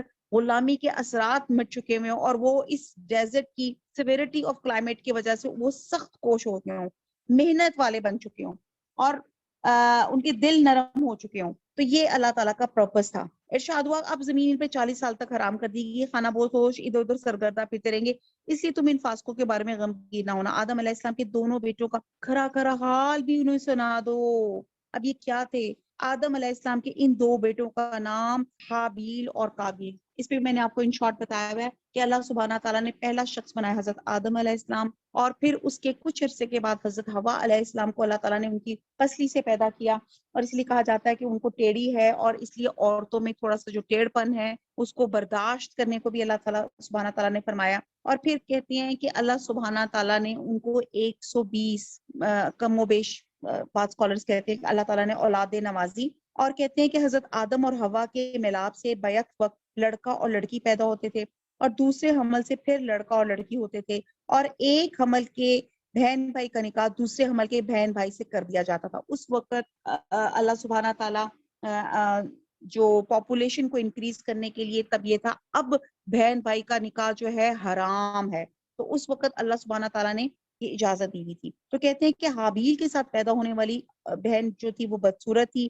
جبکہ قابیل کے ساتھ پیدا ہونے والی بہن خوبصورت تھی، اور اس وقت کے اصول کے مطابق حابیل کا نکاح قابیل کی بہن کے ساتھ اور قابیل کا نکاح حابیل کی بہن کے ساتھ ہونا تھا، لیکن قابیل چاہتا تھا کہ وہ حابیل کی بہن کی بجائے اپنی بہن کے ساتھ جو خوبصورت تھی وہ نکاح کر لے۔ حضرت آدم علیہ السلام نے اس کو سمجھایا پر وہ نہیں سمجھا، یعنی کہ بچوں نے والد کی بات نہیں مانی۔ بالآخر اس زمانے میں دستور تھا جب کسی چیز کا فیصلہ نہ ہو تو وہ ایک قربانی جو تھے اللہ کی بارگاہ میں پیش کرتے تھے، اور اوپر سے جس کی قربانی قبول ہوتی تھی آسمان سے آگ آتی تھی اور اسے کھا جاتی تھی، جو اس کی قبول ہونے کی دلیل تھی۔ بعض اسکالرز کے نزدیک ایسے ہی دونوں بھائیوں نے اپنے اپنے طور پہ اللہ کی بارگاہ میں نظر قبول دی۔ حابیل نے ایک عمدہ دمبے کی قربانی دی اور قابیل نے جو تھی اتنا عمدہ دمبا نہیں تھا۔ تو بہرحال اللہ سبحانہ تعالیٰ نے اس کی نیت دیکھی اور کیونکہ وہ حق پہ تھا اللہ تعالیٰ نے حابیل کی قربانی کو قبول کیا، اور جب قابیل کی قربانی کو قبول نہیں کیا، کیونکہ آپ دیکھیں کہ اس نے قربانی بھی جو تھی بڑی ناگواری سے اور اچھی قربانی نہیں تھی، جس سے ہمیں سبق ملتا ہے کہ قربانی بھی جب انشاءاللہ تعالیٰ جب ہم عید الاضحیٰ میں کریں گے تو بڑی خلوص سے نیت سے بہترین چیز اللہ کی راہ میں قربان کرے تاکہ اللہ تعالیٰ راضی ہوں اور خوش ہوں۔ اور پھر جب اس کی قربانی اللہ تعالیٰ نے حابیل کی قبول کری تو دنیا میں پہلا قتل ہوا جو اس سے پہلے دنیا میں کبھی نہیں ہوا تھا، پہلا قتل اور پہلی موت واقع ہوئی، اور جس پہ قابیل نے غصے میں آ کے حابیل کو قتل کر ڈالا۔ اچھا جی، تو بات ہو رہی تھی، حدیث میں آتا ہے کہ قاتل و مقتول دونوں جہنم میں جائیں گے۔ صحابہ کرام نے پوچھا قاتل کا جہنم میں جانا تو سمجھ میں آتا ہے، مقتول جہنم میں کیوں جائے؟ تو آپ صلی اللہ علیہ وسلم نے فرمایا اس لیے کہ وہ بھی اپنے ساتھی کو قتل کرنے کا حریص تھا۔ یہ بات میں نے پہلے بھی بتائی کہ نیتیں چیک کریں، یعنی کہ دو بندے جب لڑ رہے ہیں دونوں کا ارادہ یہ ہے کہ ایک دوسرے کو قتل کرنے کا ہے، یعنی کہ غصہ ایسا ہے کہ انسان سے قتل بھی کروا دیتا ہے۔ اور پھر آپ دیکھتے ہیں کہ آگے چل کے جب وہ قتل ہو گیا تو قابیل کے اندر، کیونکہ وہ پہلی ڈیتھ تھی، پہلا قتل تھا، بہت شرمندہ ہوا، بڑا گلٹ محسوس ہوا، اس کو بڑا ہوا کہ یہ میں نے کیا کر دیا۔ اور کہتے ہیں کہ پھر اللہ سبحانہ تعالیٰ نے ایک کوے کو بھیجا، اور کہتے ہیں کہ اس کوے نے جو تھا زمین پہ گڑا کھودا، اور ایک اپنے دوسرا کوے کو اس کے اندر اس نے دفن کر دیا، اس پر مٹی ڈال دی، جس پہ وہ اور امبیرسمنٹ ہوئی قابیل کو کہ اس نے کہا کہ یہ تو میں نے اپنے بھائی کو قتل کیا، میں تو اس کوے سے بھی گیا گزرا ہوں کہ اس نے ایک انجانے کوے کو جو مرا ہوا تھا اس کو اس طرح اس کو دفن کیا۔ اور اس طرح دفن کرنے کا بھی طریقہ جو تھا اللہ سبحانہ تعالیٰ نے ایک کوے کے ذریعے ہمیں بتایا۔ حدیث میں آتا ہے کہ جو قتل بھی ظلمن ہوتا ہے قاتل کے ساتھ، اس کا خون ناحق کا بوجھ آدم کے اس پہلے بیٹے پر بھی ہوتا ہے، کیونکہ یہ پہلا شخص ہے جس نے قتل کا کام کیا۔ ظاہر بات ہے کہ قابیل کو حابیل کے قتل ناحق کی سزا دنیا میں فوری طور پہ دے دی گئی۔ حدیث میں آتا ہے کہ ظلم اور زیادتی اور قطع رحمی یہ دونوں گناہ اس بات کے زیادہ لائق ہیں کہ اللہ تعالیٰ ان کے مرتکبین کو دنیا میں جلدی سزا دے، ہم آخرت کی سزا اس کے علاوہ اس کے لیے ذخیرہ ہوگی جو انہیں وہاں بھگتنی ہوگی۔ اور قابیل میں یہ دونوں گناہ جمع تھے، کیا؟ صلہ رحمی، یعنی کہ اپنے رحم کے رشتے کا قتل، اور ایک قتل، دو ڈبل گناہ۔ ان دونوں نے ایک نذرانہ پیش کیا، ان میں سے ایک کی نظر تو قبول ہو گئی، دوسرے کی قبول نہ ہوئی، تو وہ کہنے لگا میں تجھے مار ہی ڈالوں گا۔ اس نے کہا اللہ تعالیٰ تقوی والوں کا ہی عمل قبول کرتا ہے، تو میرے قتل کے لیے دست درازی کرے لیکن میں تیرے قتل کی طرف ہرگز اپنا ہاتھ نہ بڑھاؤں گا، میں تو اللہ تعالیٰ پروردگار عالم سے خوف رکھتا ہوں۔ یعنی کہ حابیل جو تھا وہ خوف والا تھا، میں تو چاہتا ہوں کہ تو میرے گناہ اور اپنے گناہ اپنے سر پر رکھ لے اور دوستوں میں شامل ہو جائے۔ ظالموں کو یہی بتلا ہے، بس اسے اس کے نفس نے اپنے بھائی کے قتل پہ آمادہ کر دیا اور اس نے قتل کر ڈالا، جس سے نقصان پانے والوں میں سے ہو گیا۔ پھر اللہ تعالیٰ نے ایک کوے کو بھیجا جو زمین کھود رہا تھا تاکہ اسے دکھائے کہ وہ کس طرح اپنے بھائی کی لاش کو چھپا دے۔ وہ کہنے لگا ہائے افسوس، کیا میں ایسے کرنے سے بھی گیا گزرا ہو گیا کہ اس کوے کی طرح اپنی بھائی کی لاش کو دفنا دیتا؟ پھر تو بڑا پشیمان اور شرمندہ ہو گیا۔ اسی وجہ سے ہم نے بنی اسرائیل پہ یہ لکھ دیا کہ جو شخص کسی کو بغیر اس کے کہ وہ کسی کا قاتل ہو یا زمین میں فساد مچائے قتل کر ڈالے تو گویا اس نے تمام لوگوں کو قتل کر دیا، اور جو شخص کسی ایک کی جان بچا لے اس نے گویا تمام لوگوں کو زندہ کر دیا۔ اور ان کے پاس ہمارے بہت سے رسول ظاہر دلیل لے کر آئے، لیکن پھر اس کے بعد بھی ان میں سے اکثر لوگ زمین میں ظلم اور زیادتی اور زبردستی کرنے والے ہیں۔ اب دیکھیں یہ ہے ہمارا خوبصورت دین۔ ہمارے دین نے کیا کہا؟ جس نے ایک شخص کو بچایا اس نے پوری انسانیت کو بچا لیا، پوری انسانیت کو زندہ کر دیا، اور جس نے ایک انسان کو مارا اس نے پوری انسانیت کو مردہ کر دیا۔ تو پھر یہ قتل کش، یہ جو بم لوگ گراتے ہیں اور جو برین واش کرتے ہیں اور جو لوگوں کو ایک سستی نجات کا، جنت کا طریقہ کرتے ہیں کہ اپنے آپ کو بم سے اڑا دو تمہیں جنت میں جگہ مل جائے گی، یہ کیسا مذہب ہے؟ یہ کون سا مذہب لوگ بتا رہے ہیں؟ یہ تو اسلام ہے ہی نہیں۔ اسلام تو بہت پیار اور نرم اور امن والا مذہب ہے، جس میں ایک انسان کا اتنا حقوق ہے کہ جب تک ایک ریلیٹڈ بندہ، اگر میرے ساتھ آپ کی کوئی تلخ کلامی بھی ہے، کوئی آپس میں ظلم ہوا ہے، کوئی گالی گلوچ ہوئی ہے یا مارا ہے، جب تک آپ مجھے معاف نہیں کریں گے میرا معاملہ لٹکا رہے گا۔ دو چیزیں ہوتی ہیں، حقوق اللہ اور حقوق العباد۔ حقوق اللہ جو نماز، روزہ، حج، زکوٰۃ، اس میں کوئی کمی بیشی ہو جائے ڈیلیبریٹلی نہیں، آپ سے کچھ غلطی سے کوئی ایسے کچھ ہو جائے تو وہ انشاءاللہ تعالیٰ اللہ تعالیٰ معاف کرنے والا ہے۔ حقوق العباد میں جب تک ریلیٹڈ پرسن آپ کو معاف نہیں کرے گا آپ کا معاملہ لٹکا رہے گا۔ آیت نمبر 33، ان کی سزا جو اللہ تعالیٰ سے اور اس کے رسول سے لڑے اور زمین میں فساد کرتے پھرے یہی ہے کہ وہ قتل کر دیے جائیں یا سولی چڑھا دیے جائیں یا مخالف جانب سے ان کے ہاتھ پاؤں کاٹ دیے جائیں یا انہیں جلا وطن کر دیا جائے۔ یہ تو ہوئی ان کی دنیاوی ذلت اور خواری، اور آخرت میں ان کے لیے بڑا بھاری عذاب ہے۔ اس کے لیے مجھے صرف موٹر وے کا واقعہ یاد آ رہا ہے جو پچھلے دنوں ہوا، جس میں ایک خاتون اپنے بچے کے ساتھ موٹر وے پہ جا رہی تھی اور ان کے ساتھ بڑا برا حادثہ ہوا تھا۔ اب یہ جو میں نے آیت پڑھی ہے، یہ جو موٹر وے کا ذہن میں واقعہ رکھے اور اس آیت کی آپ شان نزول دیکھیں، یوں لگتا ہے کہ ہر واقعہ اللہ تعالیٰ نے ابھی اسی وقت نازل فرمایا ہے۔ اس کی شان نزول کے بارے میں آتا ہے کہ عقل اور اریتا قبیلہ کے کچھ لوگ مسلمان ہو کے مدینہ آئے۔ انہیں مدینہ کی آب و ہوا راس نہ آئی تو نبی صلی اللہ علیہ وسلم نے انہیں مدینہ سے باہر جہاں صدقے کے اونٹ بیچے تھے ان کا دودھ، کہا کہ ان کا دودھ وغیرہ پیو، اللہ تعالیٰ شفا عنایت فرمائے گا۔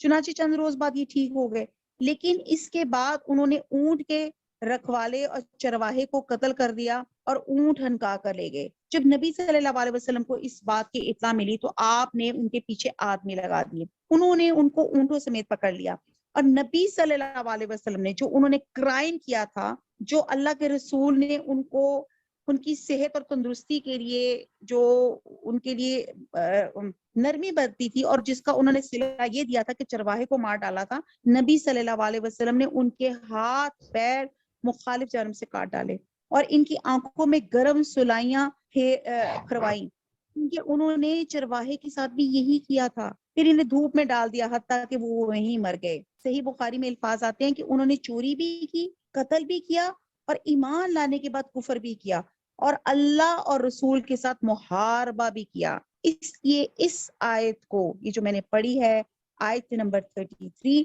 اس کو آیت محاربہ کہتے ہیں۔ اس کا حکم عام ہے، یعنی کہ مسلمان اور کافر دونوں شامل ہیں۔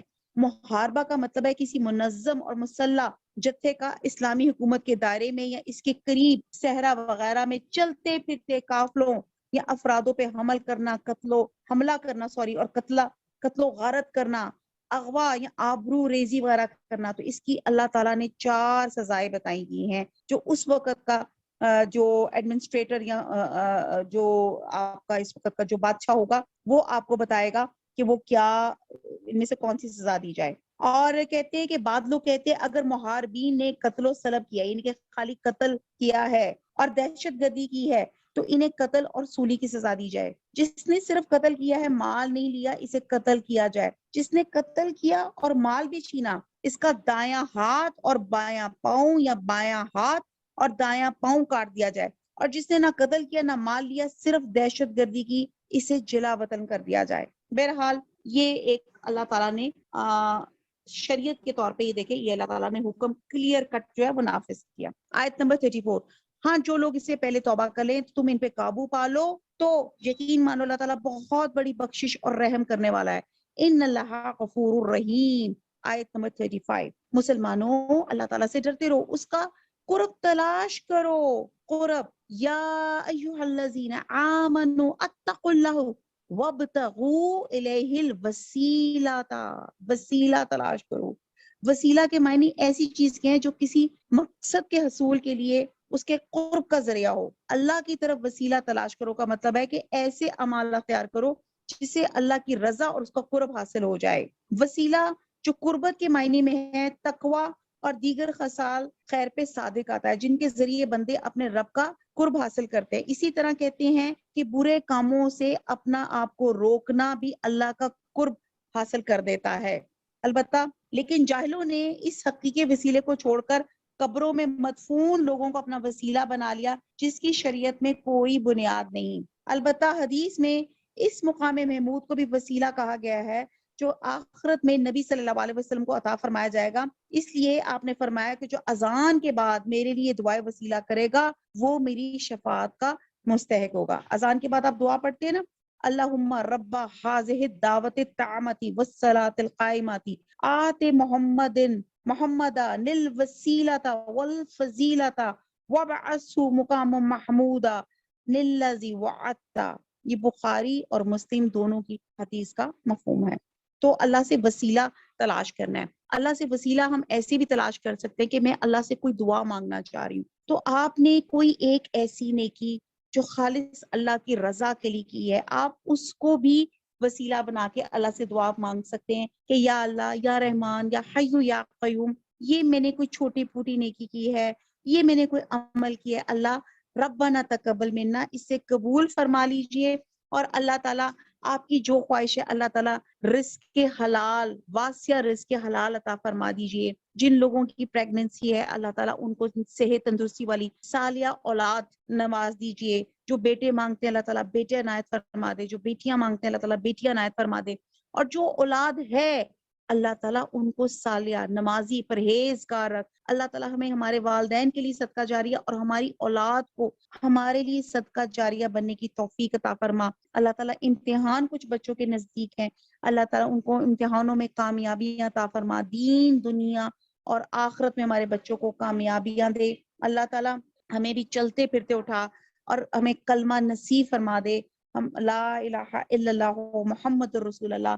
اللہ یہ کلمہ میں آپ کے پاس امانت رکھواتی ہوں، اور اللہ تعالیٰ یہ سب آپ لوگ اللہ تعالیٰ کے پاس امانت رکھوائیں، کلمہ پڑھیں. اور اللہ تعالیٰ سے ہم گزارش کرتے ہیں کہ اللہ تعالیٰ جب میں ڈیتھ بیڈ پر ہوں اور میری آخری سانس ہو تو یہ کلمہ میرے منہ سے، میری امانت مجھے واپس کر دے اور میرے منہ سے کلمہ جاری اور ساری ہو جائے، لا الہ الا اللہ محمد الرسول اللہ. اور اس کی راہ میں جہاد کرو تاکہ تمہارا بھلا ہو. یقین مانو کافروں کے لیے اگر وہ سب کچھ ہو جو ساری زمین میں ہے، بلکہ اسی کے مثل اور بھی ہو، اور اس کے سب کو قیامت کے دن عذابوں کے بدلے فدیے میں دینا چاہیں تو بھی ناممکن ہے ان کا فدیہ قبول کر لیا جائے. ان کے لیے تو دردناک عذاب ہے. حدیث میں آتا ہے کہ ایک جہنمی کو جہنم سے نکال کے اللہ کی بارگاہ میں پیش کیا جائے گا.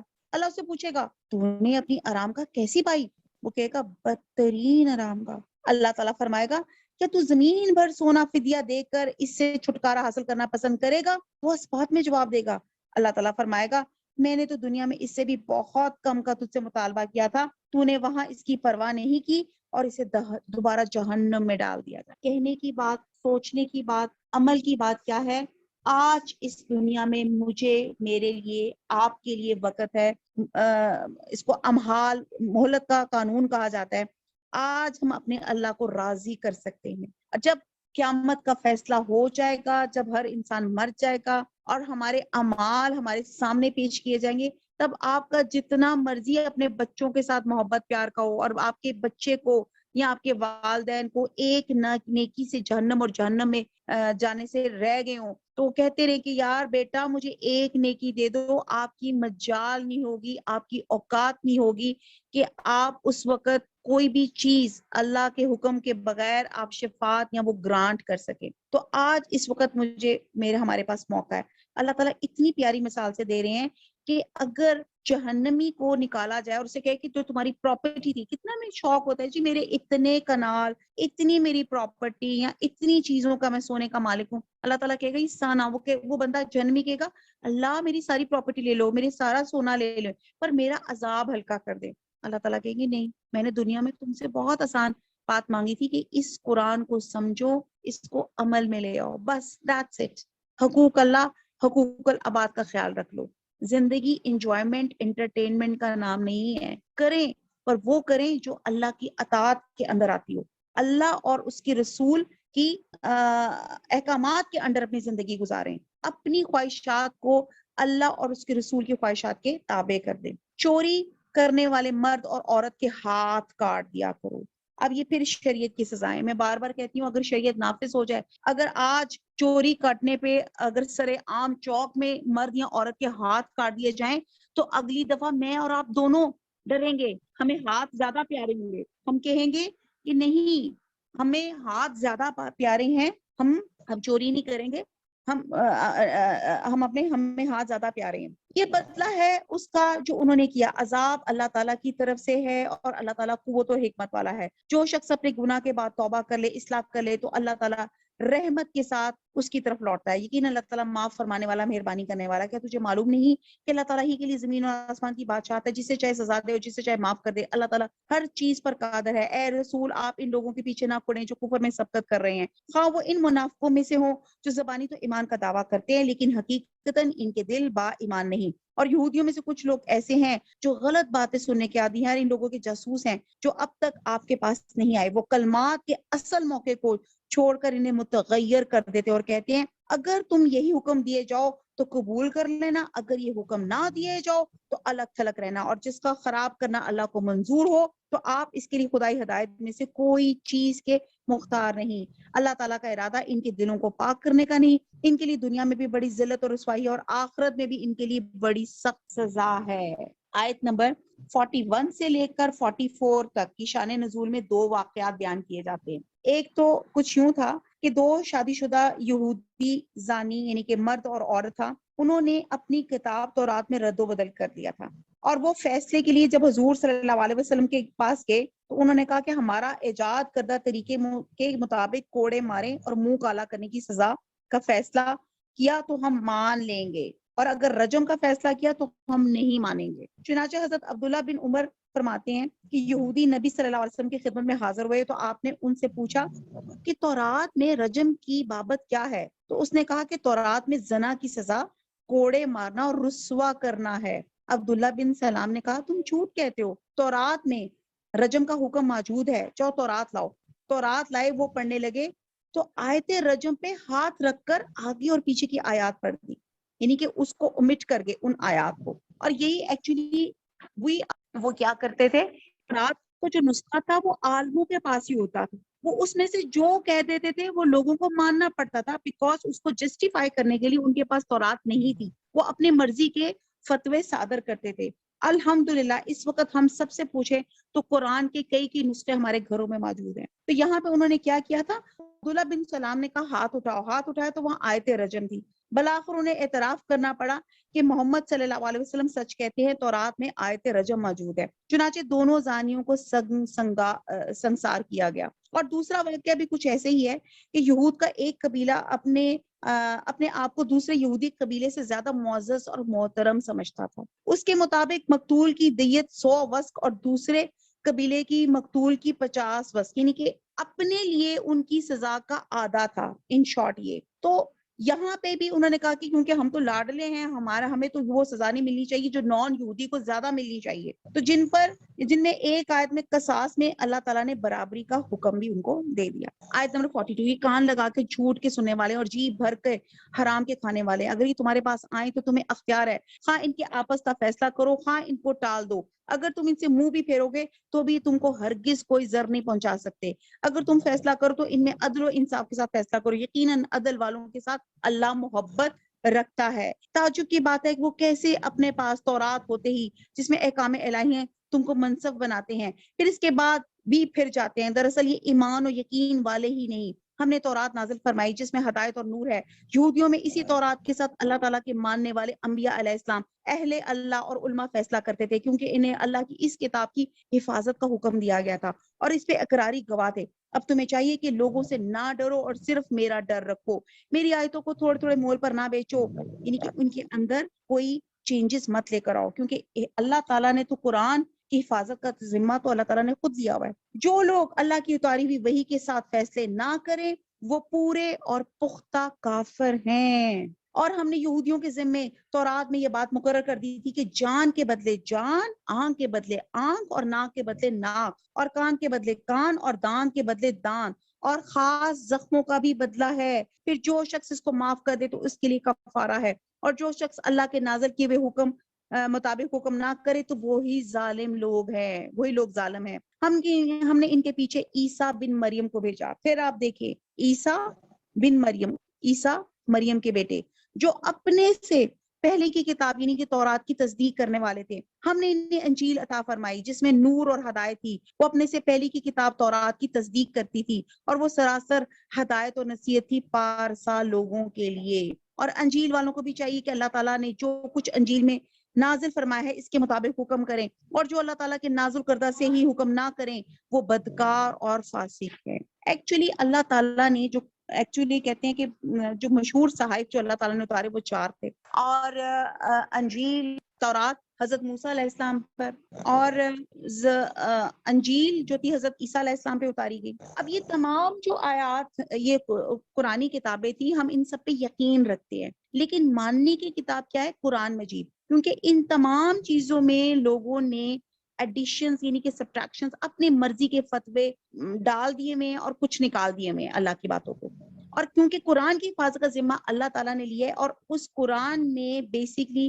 تمام تورات انجیل کی سب باتیں موجود ہیں جو اوتھینٹک باتیں تھیں، اور ان لوگوں نے چینجز کر لی ہوئی تھی، تو یہاں پہ یہ چیز بتائی جا رہی ہے۔ اور انجیل والوں کو بھی چاہیے کہ اللہ تعالیٰ نے جو کچھ انجیل میں نازل فرمایا اس کے مطابق حکم کرے، اور جو اللہ تعالیٰ کے نازل کردہ سے ہی حکم نہ کرے بدکار اور فاسق ہے۔ آیت نمبر 48، ہم نے آپ کی طرف حق کے ساتھ یہ کتاب نازل فرمائی جو اپنے سے اگلی کتابوں کی تصدیق کرنے والی ہے، ان کی محافظ ہے، اس لیے آپ ان کے آپس کے معاملات میں اسی اللہ کی اتاری ہوئی کتاب کے ساتھ حکم کیجئے، اس حد سے ہٹ کر ان کی خواہشوں کے پیچھے نہ جائیے۔ تم میں سے ہر ایک کے لیے ہم نے ایک دستور اور راہ مقرر کر دی ہے، اگر منظور مولا ہوتا تو تم سب کو ایک ہی امت بنا دیتا، لیکن اس کی چاہت ہے کہ جو تمہیں دیا ہے اس میں تمہیں آزمائے۔ اب یہاں پہ اللہ سبحانہ تعالیٰ نے بڑی ایک امپورٹنٹ حقیقت ہم سب کو بیان کی۔ ہمارا بڑا سوال ہے کہ جب دنیا کا پہلا انسان حضرت آدم علیہ السلام مسلمان تھے تو یہ فرقے کیسے بنے، یہ مذہب کیسے بنے؟ اس کی عام مثال ہم اپنے گھروں میں دیکھ لیں۔ میرے 4 بچے ہیں، آپ چاروں بچوں کو دیکھیں گے ان کے ڈفرنٹ مزاج، ڈفرنٹ ریلیجس کی کیپیبلٹی اور فرما برداری کی کیپیبلٹی ہر ایک کی فرق ہے، آپ دیکھتے ہیں۔ تو اسی طرح یہ ہوا جب حضرت آدم علیہ السلام کی اولاد زیادہ ہوئی، اور پھر جب زیادہ لوگ ہو گئے تو پھر ان کے اندر شیطان، کیونکہ شیطان نے تو چیلنج کیا ہوا تھا، اس نے چیلنج کیا ہوا تھا کہ میں، کیا چیلنج تھا؟ کہ میں انسانوں کو صحیح راستے سے بھٹکاؤں گا اور جہنم سے بھر دوں گا، اور اس کے چیلنج کے اس وقت ہم اس کو شیطان کو ہم اس کو ہیلپ آؤٹ کر رہے ہیں، نعوذ باللہ۔ تو اللہ تعالیٰ نے یہی تو آزمائش رکھی تھی، ورنہ اللہ تعالیٰ کے لیے تو بہت آسان تھا، جب حضرت آدم کو مسلمان بنایا ساری امتوں کو اللہ تعالیٰ مسلمان بنا دیتا۔ یہی آزمائش ہے، اللہ تعالیٰ نے آپ کو ارادے اور اختیار کی ایک تھوڑی سی آزادی دی ہوئی ہے، اس ارادے کی تھوڑی سی آزادی اور اختیار پہ آپ لوگوں نے گانے بنا لی کہ اٹس مائی لائف، حالانکہ اللہ نے کہا تھا کہ اس لائف کو، اس مرضی کو اللہ کے تابع کر دے، لیکن ہم نے کیا کر دیا؟ ہم نے اس کو ہم نے اپنی مرضی سے اللہ تعالیٰ کے نافرمانی میں استعمال کر لیا۔ تو یہ آزمائش ہے، یہ اللہ تعالیٰ نے ہمیں آزمائش دی، جتنے اللہ سبحانہ تعالیٰ نے ہمیں نوازشیں، نعمتیں اللہ تعالیٰ نے عطا فرمائی ہیں، اور وہ ہمارے لیے تمام ایک پیپرز ہیں، ٹیسٹ ہیں، جتنی نعمتیں کہ اللہ تعالیٰ کی اس نعمت کو میں اللہ اور اس کے رسول کے مطابق استعمال کرتا ہوں یا غلط استعمال کرتا ہوں۔ ایون جیسے میں یہ بول رہی ہوں، اللہ تعالیٰ نے مجھے زبان دی، اللہ تعالیٰ نے مجھے آنکھیں دی، اللہ نے مجھے کان دیے، اس کو میں حق سننے کے لیے استعمال کرتا ہوں یا ڈرون غلط چیز یا ناحق دینے کے لیے استعمال کرتا ہوں؟ یہ مرضی تو میری ہے نا، میں نے ان آنکھوں کو کیا دکھانا ہے اور کیا نہیں دکھانا۔ یہ ایک آزمائش ہے۔ کہتے ہیں انبیاء الاتی بھائی ہیں، ان کی مائیں مختلف ہیں اور ان کا دین ایک ہے۔ الاتی بھائی وہ ہوتے ہیں جن کی مائیں تو مختلف ہو، باپ ایک ہو، مطلب یہ ہے کہ ان کا دین ایک ہی تھا، شریعتیں، دستور اور طریقے مختلف تھے، لیکن شریعت محمدیہ کے بعد ساری شریعتیں منسوخ ہوگی، اب دین بھی ایک ہے اور شریعت بھی ایک ہے۔ اس لیے کہا جاتا ہے نا کہ جو سورہ مائدہ ہے اس پہ اللہ سبحانہ تعالیٰ نے دین کی تکمیل کر دی تھی۔ اگر منظور مولا ہوتا تو تم سب ایک ہی امت بنا دیتے، لیکن اس کی چاہت ہے جو تمہیں دیا ہے اس میں تمہیں آزمائے، تم نیکیوں کی طرف جلدی کرو، فاستبقوا الخیرات، دوڑ لگا دو، تم سب کا رجوع اللہ ہی کی طرف ہے، پھر وہ تمہیں ہر وہ چیز بتا دے گا جس میں تم اختلاف کرتے تھے۔ آپ ان کے معاملات میں اللہ کی نازل کردہ وحی کے مطابق حکم کیا کیجئے، ان کی خواہشوں کی تابعداری نہ کیجئے، ان سے ہوشیار رہی کہ کہیں آپ کو اللہ کے اتارے ہوئے کسی حکم سے ادھر ادھر نہ کریں۔ اگر یہ لوگ منہ پھیلیں تو یقین کریں اللہ کا ارادہ یہی کہ انہیں ان کے بعد گناہوں کی سزا دے ہی ڈالے، اکثر لوگ بے حکم ہی ہوتے ہیں۔ کیا یہ لوگ پھر سے جاہلیت کا فیصلہ چاہتے ہیں؟ یقین رکھنے والوں کے لیے اللہ تعالیٰ سے بہتر فیصلے اور حکم کرنے والا کون ہو سکتا ہے؟ اے ایمان والو، تم یہود و نصارہ کو دوست نہ بناؤ۔ پھر اللہ تعالیٰ ایمفسائز کر رہے ہیں اپنے دوستیوں کے پیمانے چیک کرو، انسان اپنے دوست کے دین پر ہوتا ہے۔ کہتے ہیں کہ ایک شخص نے شب قدر پائی، شب قدر پائی تو اس نے ساری رات یہی دعا میں اللہ تعالیٰ مجھے اچھا دوست نصیب فرما. تو اگلے دن کسی نے کہا کہ تو نے تو رات ہی ضائع کی. اس نے کہا نہیں, اچھا دوست, a man is known, ہماری اماں کہا کرتی تھی a man is known by the company he keeps. اپنے ارد گرد دیکھیں آپ کن لوگوں میں اٹھتے بیٹھتے ہیں, آپ کے بچوں کے دوست کیا ہیں, آپ کے اپنے دوست کیا ہیں, آپ کا مائنڈ سیٹ وہی ہو جاتا ہے جو آپ کے دوست کا ہے. میں فار ایگزامپل اگر میں اپنی بات کروں تو میرے پاس ورائٹی آف فرینڈس ہیں. وہ فرینڈس بھی ہیں جو دوپٹہ بالکل لیتے ہی نہیں, وہ فرینڈس بھی ہیں جس کو اللہ معاف کرے, جس کو آپ لوگ مذاق اڑاتے ہیں ننجا ٹرٹل والا پردہ کرتے ہیں, اور وہ لوگ بھی ہیں میرے جیسے جو درمیانہ قسم کا پردہ کرتے ہیں. آپ جب بہت اچھے دین کے اچھا پردہ کرنے والوں کے ساتھ ہوتے ہیں تو آئی فیل امبیرس کہ یار مجھے اس طرح کا پردہ کرنا چاہیے. اور پھر جب آپ ان لوگوں کے پاس جاتی ہیں جو بالکل پردہ نہیں کرتے تو وہاں پہ آپ کو کہتے ہیں wow Saima you have dyed your hair, اتنے اچھے لگ رہے ہیں, اتنے خوبصورت ایئرنگس پہنے, چلو دوپٹہ اتارو, یوں کرو. تو تب انسان کا دل بھٹک جاتا ہے کہ یار میں ان جیسا بن جاؤں. اور پھر جب آپ دیندار دوستوں میں ہوتے ہیں تو آپ کا رویہ, آپ کا مائنڈ سیٹ وہی ہو جاتا ہے. اور یہاں پہ خاص طور پہ وہ ایک اس کے لیے بڑا مشہور ایک واقعہ ہے کہ یہ خاص طور پہ اپنے بچوں کو ضرور چیک کریں کہ وہ کن کمپنی میں بیٹھتے ہیں. کہتے ہیں کہ جب آپ ایک خوشبو لینے جاتے ہیں کسی دکان میں, جیسے اب آپ پیکیجز میں داخل ہوتے ہیں تو وہاں پہ بہت سے لوگ آ جاتے ہیں جی پلیز ہماری خوشبو چیک کریں. تو جب آپ اس جگہ سے خوشبو لیتے ہیں یا نہیں لیتے ہیں, لیکن جب آپ اس دکان سے نکلتے ہیں تو آپ کے اندر وہ خوشبو اس دکان کی آ چکی ہوتی ہے. اور اسی طرح آپ ایک کوئلے کی دکان پہ جاتے ہیں, آپ کوئلہ خریدیں یا نہ خریدیں, جب آپ اس دکان سے نکلیں گے تو کہیں نہ کہیں آپ کے کپڑے, منہ, ہاتھ پہ وہ کوئلہ لگ جائے گا. تو یہی حال اچھے اور برے دوستوں کا ہے. اللہ تعالیٰ فرماتے ہیں کہ اچھے دوست کی مثال ایک خوشبو کی طرح ہے جو آپ کو دین, آپ کو رب یاد کرا دیتا ہے, وہ آپ کا مائنڈ سیٹ بن جاتا ہے. اور برے دوست کی مثال ایسے ہے کہ جو آپ کو شیطان کے راستے اور آپ کو گناہ کی اٹریکشن میں انوالو کروا دیتا ہے. تو وہ کوئلے کی طرح آپ میں کوئی نہ کوئی داغ, کوئی نہ کوئی آپ کو اس کا لگ ہی جاتا ہے. تو یہاں پہ اسپیسیفکلی نان مسلمس کو کہا جا رہا ہے کہ ان کو دوست نہ بناؤ. پھر وہی بات, دوست کا مطلب ہے کنفائڈڈ نہ کرو, ان کو رازدار نہ بناؤ. آپ ان کے ساتھ بزنس لنکس رکھ سکتے ہیں, ان کے ساتھ کھانا وانا کھا پی سکتے ہیں. تم میں سے جو بھی ان میں سے کسی سے دوستی کرے گا بے شک انہی میں سے ہے. ظالموں کو اللہ تعالیٰ ہرگز راہ راست نہیں دکھاتا. آپ دیکھیں گے کہ جن کے دلوں میں بیماری ہے وہ دوڑ دوڑ کر ان میں گھس رہے ہیں اور کہتے ہیں کہ ہمیں خطرہ ہے, ایسا نہ ہو کہ کوئی حادثہ ہم پہ پڑ جائے. بہت ممکن ہے اللہ تعالیٰ فتح دے یا اپنے پاس سے کوئی اور چیز آئے. پھر تو یہ اپنے دلوں میں چھپائی ہوئی باتوں پہ بے طرح نادم ہونے لگیں گے. اور ایماندار کہیں گے کیا یہی وہ لوگ ہیں جو بڑے مبالغے سے اللہ کی قسمیں کھا کھا کر کہتے تھے ہم تمہارے ساتھ ہیں, ان کے اعمال غارت ہوئے اور یہ ناکام ہو گئے. اے ایمان والو, تم میں سے جو شخص اپنے دین سے پھر جائے, مرتد ہو جائے, تو اللہ تعالیٰ بہت جلد ایسی قوم کو لائے گا جو اللہ کی محبوب ہوگی اور وہ بھی اللہ سے محبت رکھتی ہوگی, اور وہ نرم دل ہوں گے مسلمانوں پہ اور سخت تیز ہوں گے کفار پہ. اللہ کی راہ میں جہاد کریں گے اور کسی ملامت کرنے والے کی ملامت کی پرواہ نہ کریں گے. یہ ہے اللہ تعالیٰ کا فضل, جسے چاہے دے. اللہ تعالیٰ بڑی وسعت والا اور زبردست علم والا ہے. اب یہاں اللہ تعالیٰ نے مرتدین کے مقابلے میں جس قوم کو اللہ تعالیٰ کھڑا کرے گا,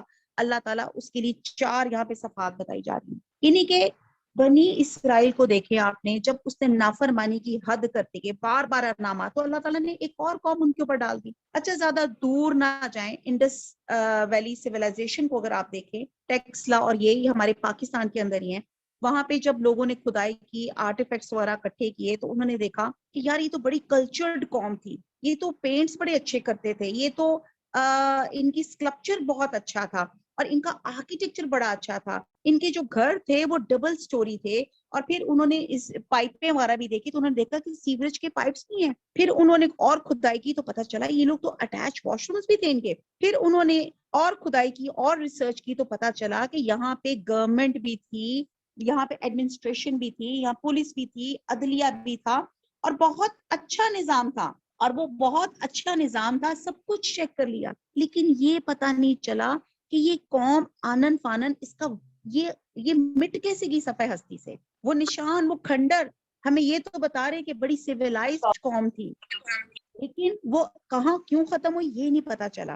تو اللہ تعالیٰ یہاں پہ اس آیت میں مرتدین کے مقابلے میں جس قوم کو اللہ تعالیٰ کھڑے کرے گا اس کی 4 صفات بیان کر رہا ہے. نمبر 1 اللہ سے محبت کرنا اور اس کا محبوب ہونا. نمبر 2 یہ کریکٹرسٹکس ہم سب کے اندر ہونی چاہیے. کیونکہ ہم لاسٹ قوم ہیں, ہم امت محمدیہ ہیں. نمبر 1 اللہ سے محبت کرنا اور اس کا محبوب ہونا. دوسرا اہل ایمان کے لیے نرم اور کفار پہ سخت ہونا, جس کو ہم نے پہلے بھی پڑھا تھا کہ ہم نیکی کے کاموں میں ایک دوسرے سے تعاون کریں گے اور برائی کے کاموں میں تعاون نہیں کریں گے. نمبر 3 اللہ کی راہ میں جہاد کرنا. اور نمبر 4 اللہ کے بارے میں کسی کی ملامت سے نہ ڈرنا کہ لوگ کیا کہیں گے. اور ان اہل ایمان کی چوتھی صفت یعنی کہ اللہ کی فرما برداری میں انہیں کسی ملامت کرنے والے کی ملامت کی پرواہ نہ ہوگی. یہ بہت بڑی اہم صفت ہے. معاشرے میں جن برائیوں کا چلن عام ہے ان کے خلاف نیکی پر استقامت اور اللہ کے حکموں کی اطاعت اس صفت کے بغیر ممکن ہی نہیں ہے. آج ہم کیوں اللہ تعالیٰ کے راستے پہ اور اللہ کے رسول کے راستے پہ چلنا مشکل ہے؟ ہم لوگوں کی ملامت سے ڈر جاتے ہیں. لوگ کہیں گے ملانی ہو گئی, دوپٹہ لینا شروع کر دیا, یار تم تو ماسی لگنے لگ رہی ہو, آنٹی لگنا شروع ہو گئی ہو, یا آپ نے کوئی اللہ کا حکم آپ نے اپنانا شروع کر دیا, زکوٰۃ اچھی دینی شروع کر دی, چیریٹی کرنے لگ گئی, تم تو فقیر ہو جاؤ گی, تمہارا تو مال اسباب ختم ہو جائے گا. آیت نمبر 55 مسلمانوں تمہارا دوست خود اللہ ہے اور اس کا رسول ہے. ایمان والے ہیں جو نمازوں کی پابندی کرتے ہیں, زکوٰۃ ادا کرتے ہیں اور رکوع خشوع خضوع سے کرنے والے ہیں. اب یہاں پہ پھر اللہ سبحانہ تعالیٰ نے نماز کو ایمفسائزڈ کر دیا. اور جو شخص اللہ تعالیٰ اور اس کے رسول سے اور مسلمانوں سے دوستی کرے وہ یقین مانے اللہ تعالیٰ کی جماعت ہی غالب رہے گی. اللہ تعالیٰ کیا فرما رہے ہیں؟ آمنو فإن حزب اللہ ہم الغالبون. حزب اللہ, اللہ کی جماعت غالب رہے گی. سورہ مجادلہ کے آخر میں فرمایا گیا تم اللہ اور یوم آخر پہ ایمان رکھنے والوں کو ایسا نہیں پاؤ گے کہ وہ ایسے لوگوں سے محبت رکھیں جو اللہ اور اس کے رسول کے دشمن ہوں, چاہے وہ ان کے باپ ہوں, ان کے بیٹے ہوں, ان کے بھائی ہوں یا ان کے خاندان اور قبیلے کے لوگ ہوں. پھر خوشخبری دی گئی یہ وہ لوگ ہیں جن کے دلوں میں ایمان ہے, جنہیں اللہ کی مدد حاصل ہے, انہیں ہی اللہ تعالیٰ جنت میں داخل فرمائے گا. اور یہی حزب اللہ ہے, کامیابی جس کا مقدر ہے. انشاءاللہ تعالیٰ ہم نے وہی گروہ بننا ہے جو اللہ سے محبت کرنے والا ہے. آیت نمبر 57 مسلمانوں ان لوگوں کو دوست نہ بناؤ جو تمہارے دین کو ہنسی کھیل بنائے ہوئے ہیں, خود وہ ان میں سے ہوں جو تم سے پہلے کتاب دیے گئے یا کفار ہوں. اگر تم مومن ہو تو اللہ تعالیٰ سے ڈرتے رہو. نعوذ باللہ. ایکچولی ہم لوگوں نے دین کو مذاق بنا لیا ہوا ہے, اتنا مذاق بنا لیا ہوا ہے کہ ہم نے اس پہ لطیفے بنانے شروع کر دیے ہیں, جنت اور جہنم پہ, قبروں کے سوالات پہ, کہ وہ ایک بندے نے رٹ لیے سوال کہ تم کون اور تمہارا مذہب کیا, اور وہ سوال اس نے آگے سے کہتے فرشتے نے کوئی کسی اور لینگویج میں پوچھ لیے یا سوالوں کو آگے پیچھے کر لیا. بہرحال کہنے کی بات ہے کہ ہم نے اپنے دین کا مذاق اڑانے والے بن گئے ہیں. اس کی پازیٹیو مثال ہم دیکھتے ہیں, ہم کن لوگوں سے عزت چاہتے ہیں, اپنے اندر وہ کوالٹیز کیسے پیدا کریں. پازیٹیو مثال یہ ہے کہ مدینے میں ایک عیسائی تھا جو اذان کے وقت مذاق اڑایا کرتا تھا, اور کہتے ہیں کہ ایک دفعہ اس کا گھر میں کوئلے جل اٹھے اور پورا گھر جل اٹھا کیونکہ وہ اذان کا مذاق اڑایا کرتا تھا. یہ ایک نیگیٹو مثال ہے. پازیٹیو مثال دیکھتے ہیں, ایک شخص تھا ابو محذر, وہ بھی مذاق اڑاتے تھے, حضرت بلال کی اذان کی نقلیں اتارتے تھے, اور جب حضور صلی اللہ علیہ وسلم نے ان کو اسلام کی دعوت دی اور وہ نہ صرف اسلام لے آئے بلکہ خوش الحان تھے, وہ مؤذن بن گئے. اب ہم دیکھتے ہیں کہ مذاق کیوں اڑاتے ہیں. آپ کبھی غور کریں آپ کسی کا مذاق کیوں اڑاتے ہیں؟ نمبر 1 دل کی جلن کی وجہ سے, جیلسی کی وجہ سے. دوسری جہالت کی وجہ سے, آپ کو پتہ ہی نہیں ہوتا. اللہ تعالیٰ کہتا ہے کہ دعا رد نہیں ہوتی. اب آپ یہ دیکھتے ہیں کہا جاتا ہے کہ نیکیوں میں دوڑ لگا لو. فار ایگزامپل آپ دیکھتے ہیں جب گاڑی ذرا آہستہ چلتی ہے اور آپ کو کہیں جلدی پہنچنا ہوتا ہے, آپ کتنے اریٹیٹ ہوتے ہیں, اور خدا نہ خواستہ اگر راستے میں رش ہو جائے یا رکاوٹ آ جائے تو کتنی گھبراہٹ ہوتی ہے, ابھی کیوں ٹریفک سٹرک ہو گئی ہے. نیکیوں کی بات آتی ہے, اچھائی کی بات آتی ہے, جنت کی طرف پہنچنے کی بات آتی ہے, اس کے درجوں کو پانے کی بات آتی ہے, تو ہم دور دور رہتے ہیں, ہم سستیاں کرنے لگتے ہیں, ہم سب کو پریورٹیز ہو جاتی ہے, یار میں وہ کر لوں, الماری صاف کر لوں, سو جاؤں, میں کچھ اور کر لوں. اگر کہیں جانا ہو تو تیز تیز دوڑ لگاتے ہیں, یہ بھی کر لیں وہ بھی کر لیں. شادی پہ جانا ہو آپ نے, یا آپ نے اسکول کہیں جانا ہو, کالج میں صبح اپنے جاب پہ جانا ہو, فٹافٹ کام نپٹائیں گے کہ بس میرا جلدی سے ہو جائے. جب ہمیں پکا یقین ہو کہ اللہ کی طرف واپس جانا ہے تو آپ دیکھیں گے خود بخود سارے اچھے کاموں میں تیزی آ جائے گی. نیکی کے کام کل پر نہیں چھوڑیں گے، آج ہی میں نیکی کا کام کروں گا. اور اگر ہم آج، آپ یہ دیکھیں کہ حدیث کا ایک مفہوم ہے، اگر آپ کا آج کل سے بہتر نہیں ہے تو ہلاکت ہے. تو دیکھیں کہ میرا آج کل سے بہتر ہے کہ نہیں بہتر ہے. اسلام میں خود غرضی کی نیکی کا تصور نہیں، انسان نے خود ہی بنا رکھا ہے. ہم اپنی فکر کرتے ہیں اور دوسروں کی فکر ہی نہیں کرتے. کہتے ہیں کہ یوشع بن نون پہ اللہ تعالیٰ نے وحی بھیجی کہ آپ کی قوم کے 1,00,000 آدمی ہلاک کیے جائیں گے، جن میں 40,000 نیک بھی ہوں گے اور 60,000 برے لوگ بھی ہوں گے. تو حضرت یوشع علیہ السلام نے عرض کیا، اے پروردگار، بد کرداروں کا ہلاک کرنا تو سمجھ آتا ہے، لیکن نیکوں کا کیوں؟ تو انہوں نے کہا کہ یہ نیک لوگ جو تھے، یہ برے لوگوں سے ان کا تعلق تھا اور میری نافرمانیاں دیکھ کے انہیں ناگواری نہیں ہوتی تھی اور نہ اس کو کریکٹ کرتے تھے. تو یہاں پہ یہ بات، اور ایک اور اسی طرح واقعہ آتا ہے کہ آپ جب بھی کسی کے ساتھ تعلق رکھیں تو یہ دیکھیں کہ میرا اس کے ساتھ تعلق ایز اے مسلم خیر اور بھلائی میں اضافے کا باعث بن رہا ہے. میں جس مجلس میں بیٹھوں میں اللہ سے دور ہو رہا ہوں یا اللہ کے قریب ہو رہا ہوں، نیکیوں کا شوق بڑھ رہا ہے یا برائیوں کا شوق بڑھ رہا ہے. ہر ایک نے اپنا اپنا جائزہ لینا ہے کہ میری محبت کن لوگوں سے ہے. آپ جس سڑک پر جا رہے ہیں، آپ اس کے اختتام پہ پہنچ کے کہیں دوسرے اختتام پہ نہیں پہنچ رہے. ایک شخص اگر برے کاموں کی طرف جا رہا ہے تو اس کا ڈیفینیٹلی اینڈ اور ہوگا. اور اگر آپ ویل وشر ہوں گے تو آپ اسے پکڑ کے کہیں گے بھائی تم غلط راستے پہ جا رہے ہو، اس کو واپس لے کر آؤ گے. آپ صلی اللہ علیہ وسلم نے، جیسے میں نے پہلے ہی بتایا، کہ انسان اپنے دوست کے دین پر ہوتا ہے. آیت نمبر 58 ہے، اور جب تم نماز کے لیے پکارتے ہو تو اسے ہنسی کھیل ٹھہرا لیتے ہو، یہ اس واسطے کہ بے عقل ہے. حدیث میں آتا ہے جب شیطان اذان کی آواز سنتا ہے تو گوس مارتا ہوا بھاگتا ہے، جب اذان ختم ہو جاتی ہے تو پھر آ جاتا ہے، اور تکبیر کے وقت پھر پیٹ پھیر کر چل دیتا ہے، اور جب تکبیر ختم ہوتی ہے تو پھر آ کے نمازیوں کے دل میں وسوسے پیدا کرتا ہے. تو حدیث میں آتا ہے کہ شیطان ہی کی طرح شیطان کے پیروکاروں کو اذان کی آواز اچھی نہیں لگتی، اس لیے وہ اس کا مذاق اڑاتے ہیں. اور اس آیت سے معلوم ہوتا ہے کہ حدیث رسول بھی قرآن کی طرح دین کا ماخذ اور اسی طرح حجت ہے. اور آپ یہ دیکھیں کہ ہمارے فونوں کی بیل بجتی ہے، دوڑے جاتے ہیں، ایون نماز پڑھ رہے ہو تب بھاگے بھاگے جاتے ہیں، اوہو جلدی سے نماز پھیروں، پتہ نہیں کس کا فون تھا. تو یہ اذان کیا ہے؟ یہ اللہ کی پکار ہے، یہ اللہ کی فون بیل ہے. اللہ تعالیٰ کہہ رہے ہیں کہ بیل بجا دی، آ جاؤ نماز پڑھو، کھڑے ہو جاؤ خوشی اور خضوع کے ساتھ. آیت نمبر 59.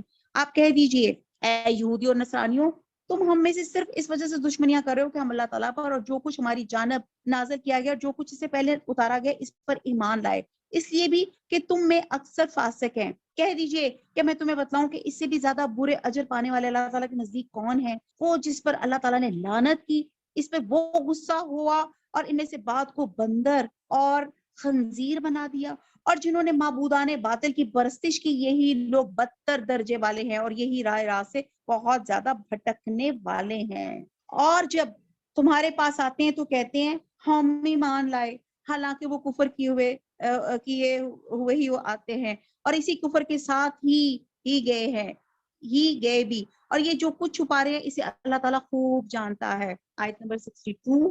آپ دیکھیں گے کہ ان میں سے اکثر گناہ کے کاموں کی طرف اور ظلم و زیادتی کی طرف اور مال حرام کھانے کی طرف لپک رہے ہیں، اور جو کچھ یہ کر رہے ہیں وہ نہایت برے کام ہے. ان کے عابد اور عالم جھوٹ باتوں کے کہنے اور حرام چیزوں کے کھانے سے کیوں نہیں روکتے؟ بے شک یہ برا کام ہے جو یہ کر رہے ہیں.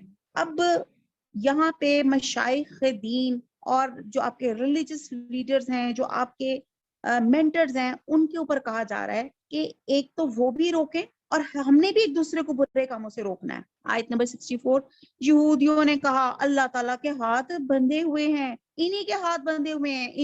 ان کے اس قول کی وجہ سے ان پہ لعنت کی گئی، بلکہ اللہ تعالیٰ کے دونوں ہاتھ کھلے ہوئے ہیں، جس طرح چاہتا ہے خرچ کرتا ہے، جو کچھ تیری طرف تیرے رب کی جانب سے اتارا جاتا ہے، اور ان میں سے اکثر کو تو سرکشی اور کفر میں اور بڑھا دیتا ہے. ہم نے ان میں آپس ہی میں قیامت تک کے لیے عداوت اور بغض ڈال دیا ہے، اور جب کبھی لڑائی کی آگ کو بھڑکانا چاہتا ہے تو اللہ تعالیٰ سے بجھا دیتا ہے. یہ ملک بھر میں شر و فساد مچاتے پھرتے ہیں، اللہ تعالیٰ فسادیوں سے محبت نہیں کرتا. اب یہ وہی بات ہے جو سورہ آل عمران کی آیت نمبر 181 میں تھی، کہ جب اللہ تعالیٰ نے لوگوں کو تاکید کی کہ اللہ کے دیے ہوئے مال میں سے اللہ کے لوگوں پہ خرچ کرو، اور اللہ تعالیٰ نے کہا کہ جو اللہ کے لوگوں پہ خرچ کرے گا اللہ تعالیٰ اسے قرض حسنہ دیں گے. تو یہودیوں نے کہا نعوذ باللہ اللہ تعالیٰ تو فقیر ہے, اللہ تعالیٰ تو عطا کرنے والا ہے. تو اللہ تعالیٰ فرما رہے ہیں کہ اللہ تم جتنا خرچ کرو گے اللہ تعالیٰ تمہیں کئی گنا بڑھا کے واپس کرے گا. اللہ تعالیٰ نے فرمایا ہاتھ تو انہی کے بندھے ہوئے, یعنی کہ بخیلی انہی کا شیوا ہے.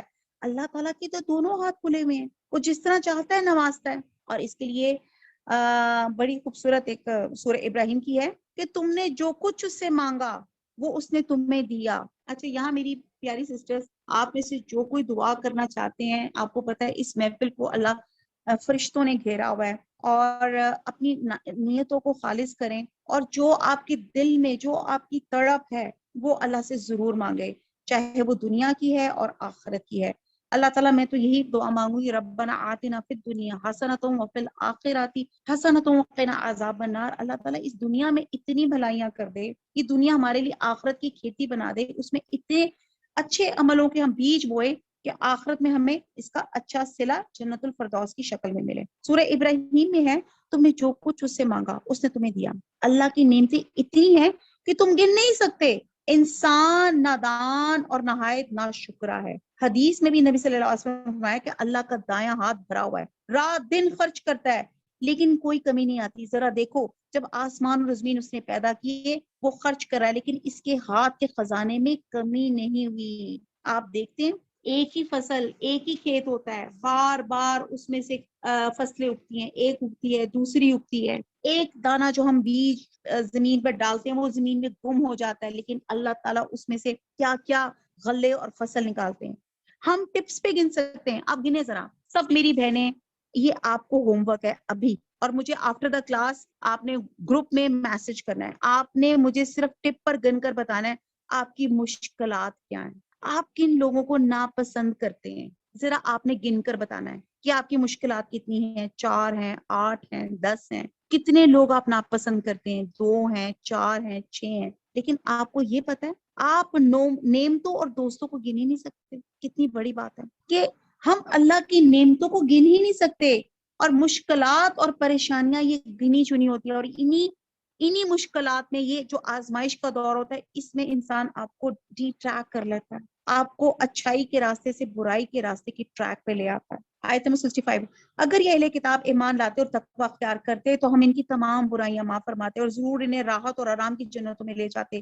اگر یہ لوگ تورات اور انجیل اور ان کی جانب جو کچھ اللہ تعالیٰ کی طرف سے نازل فرمایا گیا اس کے پورے پابند رہتے تو یہ لوگ اپنے اوپر اور نیچے سے روزیاں پاتے اور کھاتے. رزق اللہ کے ذمے ہے, غور کیجئے گا.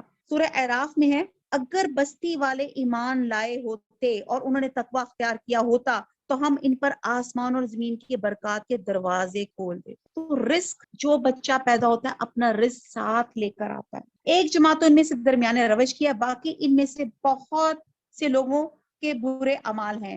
اے رسول جو کچھ بھی آپ کی طرف آپ کے رب کی جانب سے نازل کیا گیا پہنچا دیجئے. وَإِن لَّمْ تَفْعَلْ فَمَا بَلَغْتَ رِسَالَتَهُ, اگر آپ نے ایسا نہ کیا تو آپ نے اللہ کی رسالت ادا نہیں کی, اور آپ کو اللہ تعالیٰ لوگوں سے بچا لے گا. بے شک اللہ تعالیٰ کافر لوگوں کی راہبری نہیں کرتا. اب یہ حکم یہ تھا کہ اللہ سبحانہ تعالیٰ نے جو آپ کو ریویلیشن جو وحی کی تھی وہ آپ ایگزیکٹلی لوگوں تک اللہ کے بندوں تک پہنچا دیں. اگر آپ صلی اللہ علیہ وسلم نے اور آپ صلی اللہ علیہ وسلم نے ایسا ہی کیا. حضرت عائشہ فرماتی ہیں جو شخص گمان کرے کہ نبی صلی اللہ علیہ وسلم نے کچھ چھپا لیا تو اس نے یقیناً جھوٹ کہا. حجۃ الوداع کے موقع پہ آپ صلی اللہ علیہ وسلم نے صحابہ کے 1 لاکھ یا 1,40,000 کے جمع غمخیر میں فرمایا تم میرے بارے میں کیا کہو گے؟ انہوں نے کہا ہم گواہی دیں گے کہ آپ نے اللہ کا پیغام پہنچا دیا اور ادا کر دیا اور خیر خواہی فرما دی. آپ صلی اللہ علیہ وسلم نے آسمان کی طرف انگلی کا اشارہ کرتے ہوئے فرمایا اللہم حل بلغتو, اور 3 مرتبہ یا اللہم اشہد, یہ 3 دفعہ تھا. یعنی اے اللہ میں نے تیرا پیغام پہنچا دیا, تو گواہ ہے, تو گواہ ہے, تو گواہ ہے. میری بھی آپ سب لوگوں سے یہی گزارش ہے. بہت ادنا ٹوٹی پھوٹی کوشش کرتی ہوں, قرآن کی ایک ادنا اور حقیر اسٹوڈنٹ ہوں. میرا نالج بہت تھوڑا، بالکل ذرے برابر سے بھی بہت کم ہے. حقیر نالج آپ کے سامنے میں آپ کے ساتھ شیئر کرتی ہوں، صرف یہ سن کے کہ اللہ تعالیٰ کہتے ہیں کہ خیر امہ کا ٹائٹل ہی اسی لیے ہے کہ ہم لوگوں کو بھلائیوں کی طرف بلائیں اور برائیوں سے، بھلائیوں کی طرف بلائیں اور برائیوں سے منع کریں.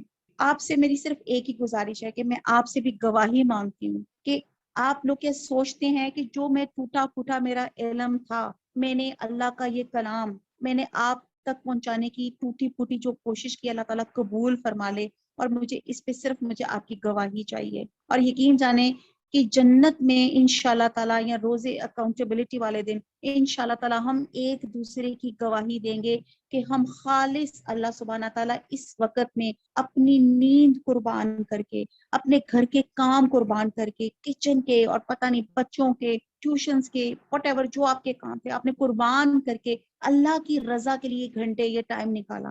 اللہ اسے قبول فرما لیجئے. اللہ گواہ رہے کہ ہم صرف آپ کا کلام سیکھنا چاہتے تھے، سمجھنا چاہتے تھے، اپنی عملوں میں لانا چاہتے تھے. اللہ رحمت کر دیجئے اور ہمارے تمام ہمیں مانگنا نہیں آتا، ہماری تمام جائز خواہشات کو پورا فرما دے.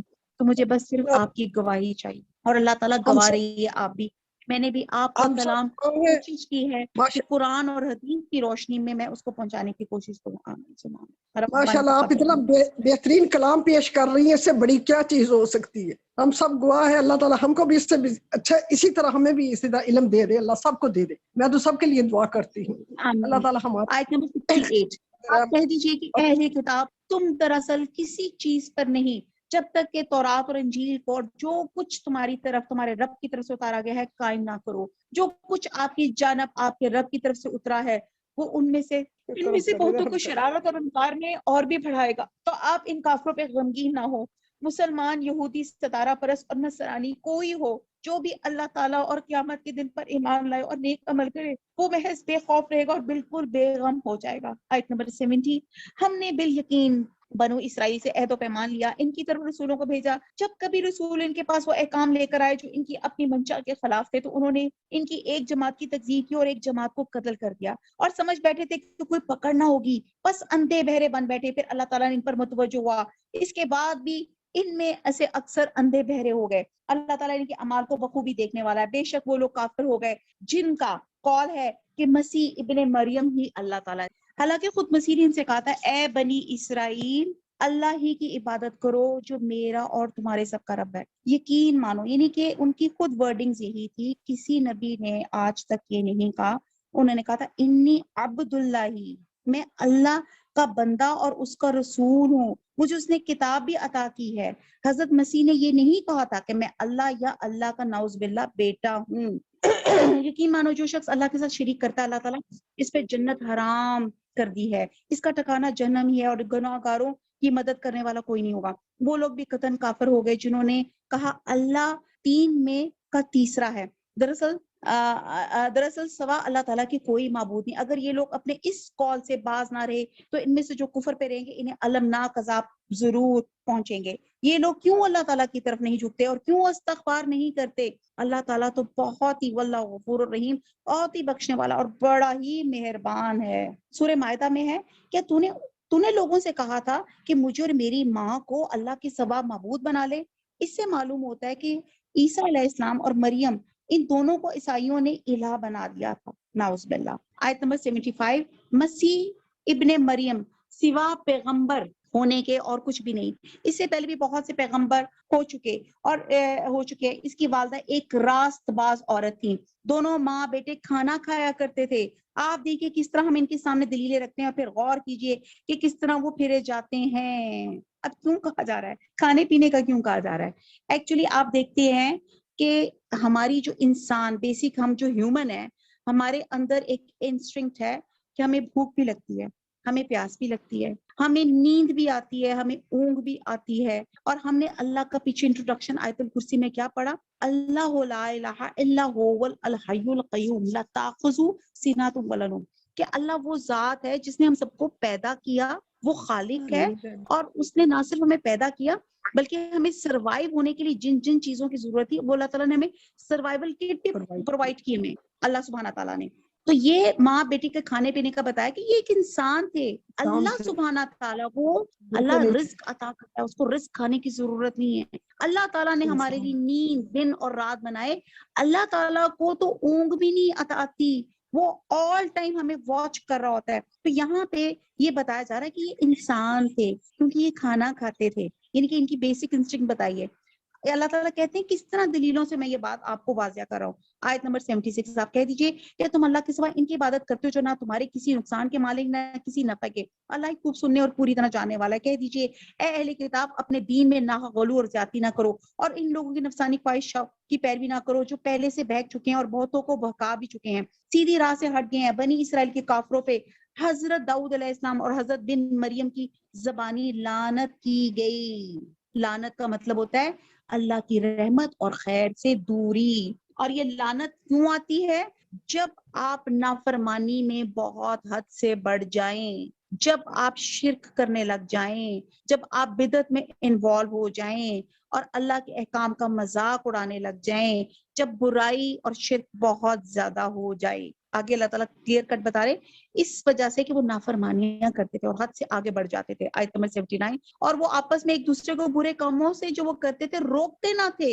ایک یہ بھی کرائم تھا کہ ہم برائی کو کسی سے روکتے نہیں. یہ بہت بڑی بات ہے. کہتے ہیں حدیث کا مفہوم ہے تم میں سے جو شخص کسی منکر برائی کو دیکھے اور اسے چاہیے کہ اسے ہاتھ سے روک لے، اگر اس کی طاقت نہ ہو تو زبان سے روکے، اور اگر اس کی بھی طاقت نہ ہو تو دل میں اسے برا سمجھے. یہ ایمان کا کمزور ترین درجہ ہے.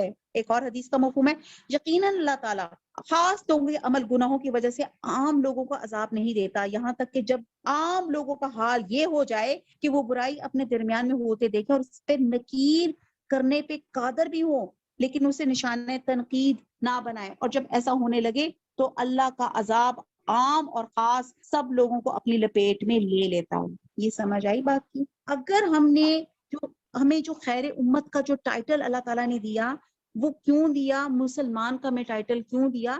کیونکہ ہم ویل وشر ہیں، ہم لوگوں کی بھلائی چاہتے ہیں اور لوگوں کو برائی سے روکتے ہیں. اگر ہم یہ کام نہیں کریں گے تو خاص اور عام دونوں عذاب میں آ جائیں گے. اگر آپ کو یاد ہو کہ ایک زمانے میں مارگلا ہل پہ ہوٹل جو تھا وہ پورا کا پورا زمین بوس ہو گیا تھا، سائڈوں پہ سب عمارتیں تھی اور وہ زمین کے اندر گڑ گیا تھا. اور کہتے ہیں کہ وہاں پہ عمل لواطت یا واٹ ایور گناہ کے کام کیے جاتے تھے. اب کیا پتا اس میں کچھ اچھے لوگ بھی ہوں گے، کوئی برے لوگ بھی ہوں گے. کہتے ہیں کہ جیسے میں نے یوشا بن نون کی بھی ایک آپ کو میں نے بتائی کہ انہوں نے بھی بتائی تھی کہ اچھا یہاں پہ کہتے ہیں کہ ایک دفعہ اللہ سبحانہ تعالیٰ نے فرشتوں کو کہ فلانی جگہ عذاب لے کر آؤ. تو وہاں پہ فرشتوں نے کہا کہ اللہ تعالیٰ وہاں پہ تو ایک بہت نیک بندہ بیٹھا ہوا ہے. تو اللہ سبحانہ تعالیٰ نے کہا عذاب ہی اس نیک بندے سے شروع کرو کیونکہ اس نے نیکی کو اپنے تک محدود رکھا ہوا تھا، لوگوں کو بتایا نہیں تھا. تو یہ بہت ضروری ہے، یہ مسٹ ہے میرے اور آپ کے اوپر کہ ہم نے ہر وقت لوگوں کو برائی سے روکنا ہے لیکن نرمی کے ساتھ. ہمارے اندر انداز اچھا نہیں ہوتا، ہم لوگوں کو دین سے متنفر کر دیتے ہیں. دوپٹہ نہ لیا نا سڑ جاؤ گی، یہ جو تمہیں بیماری آئی ہوئی ہے نا یہ اس وجہ سے آئی ہوئی ہے. بہرحال یہ میں اور آپ کون ہوتے ہیں؟ سرٹیفکیٹ دینے والے. یہ اللہ کی آزمائشی ہوتی ہیں. جب بھی دین کی طرف بلائیں، بھلائی کی طرف بلائیں، جتنا بھی نرم ہو سکتے ہیں اور اپنے کردار سے وہ نرمی دکھائیں کیونکہ اسلام وہ مذہب ہے جو پریچنگ سے زیادہ آپ کے عمل سے آتا ہے، اخلاق سے آتا ہے. اور برائی سے روکیں.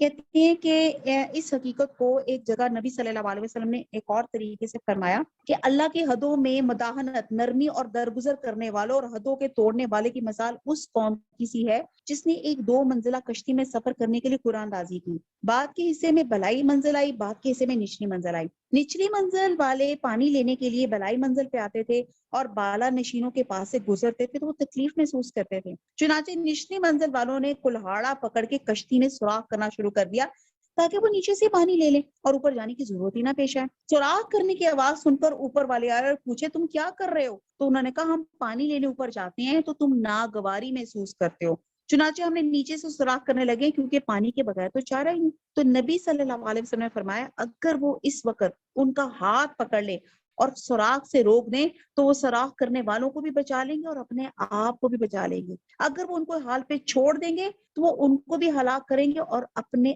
آپ کو بھی ہلاک کر لیں گے. یہ صحیح بخاری کی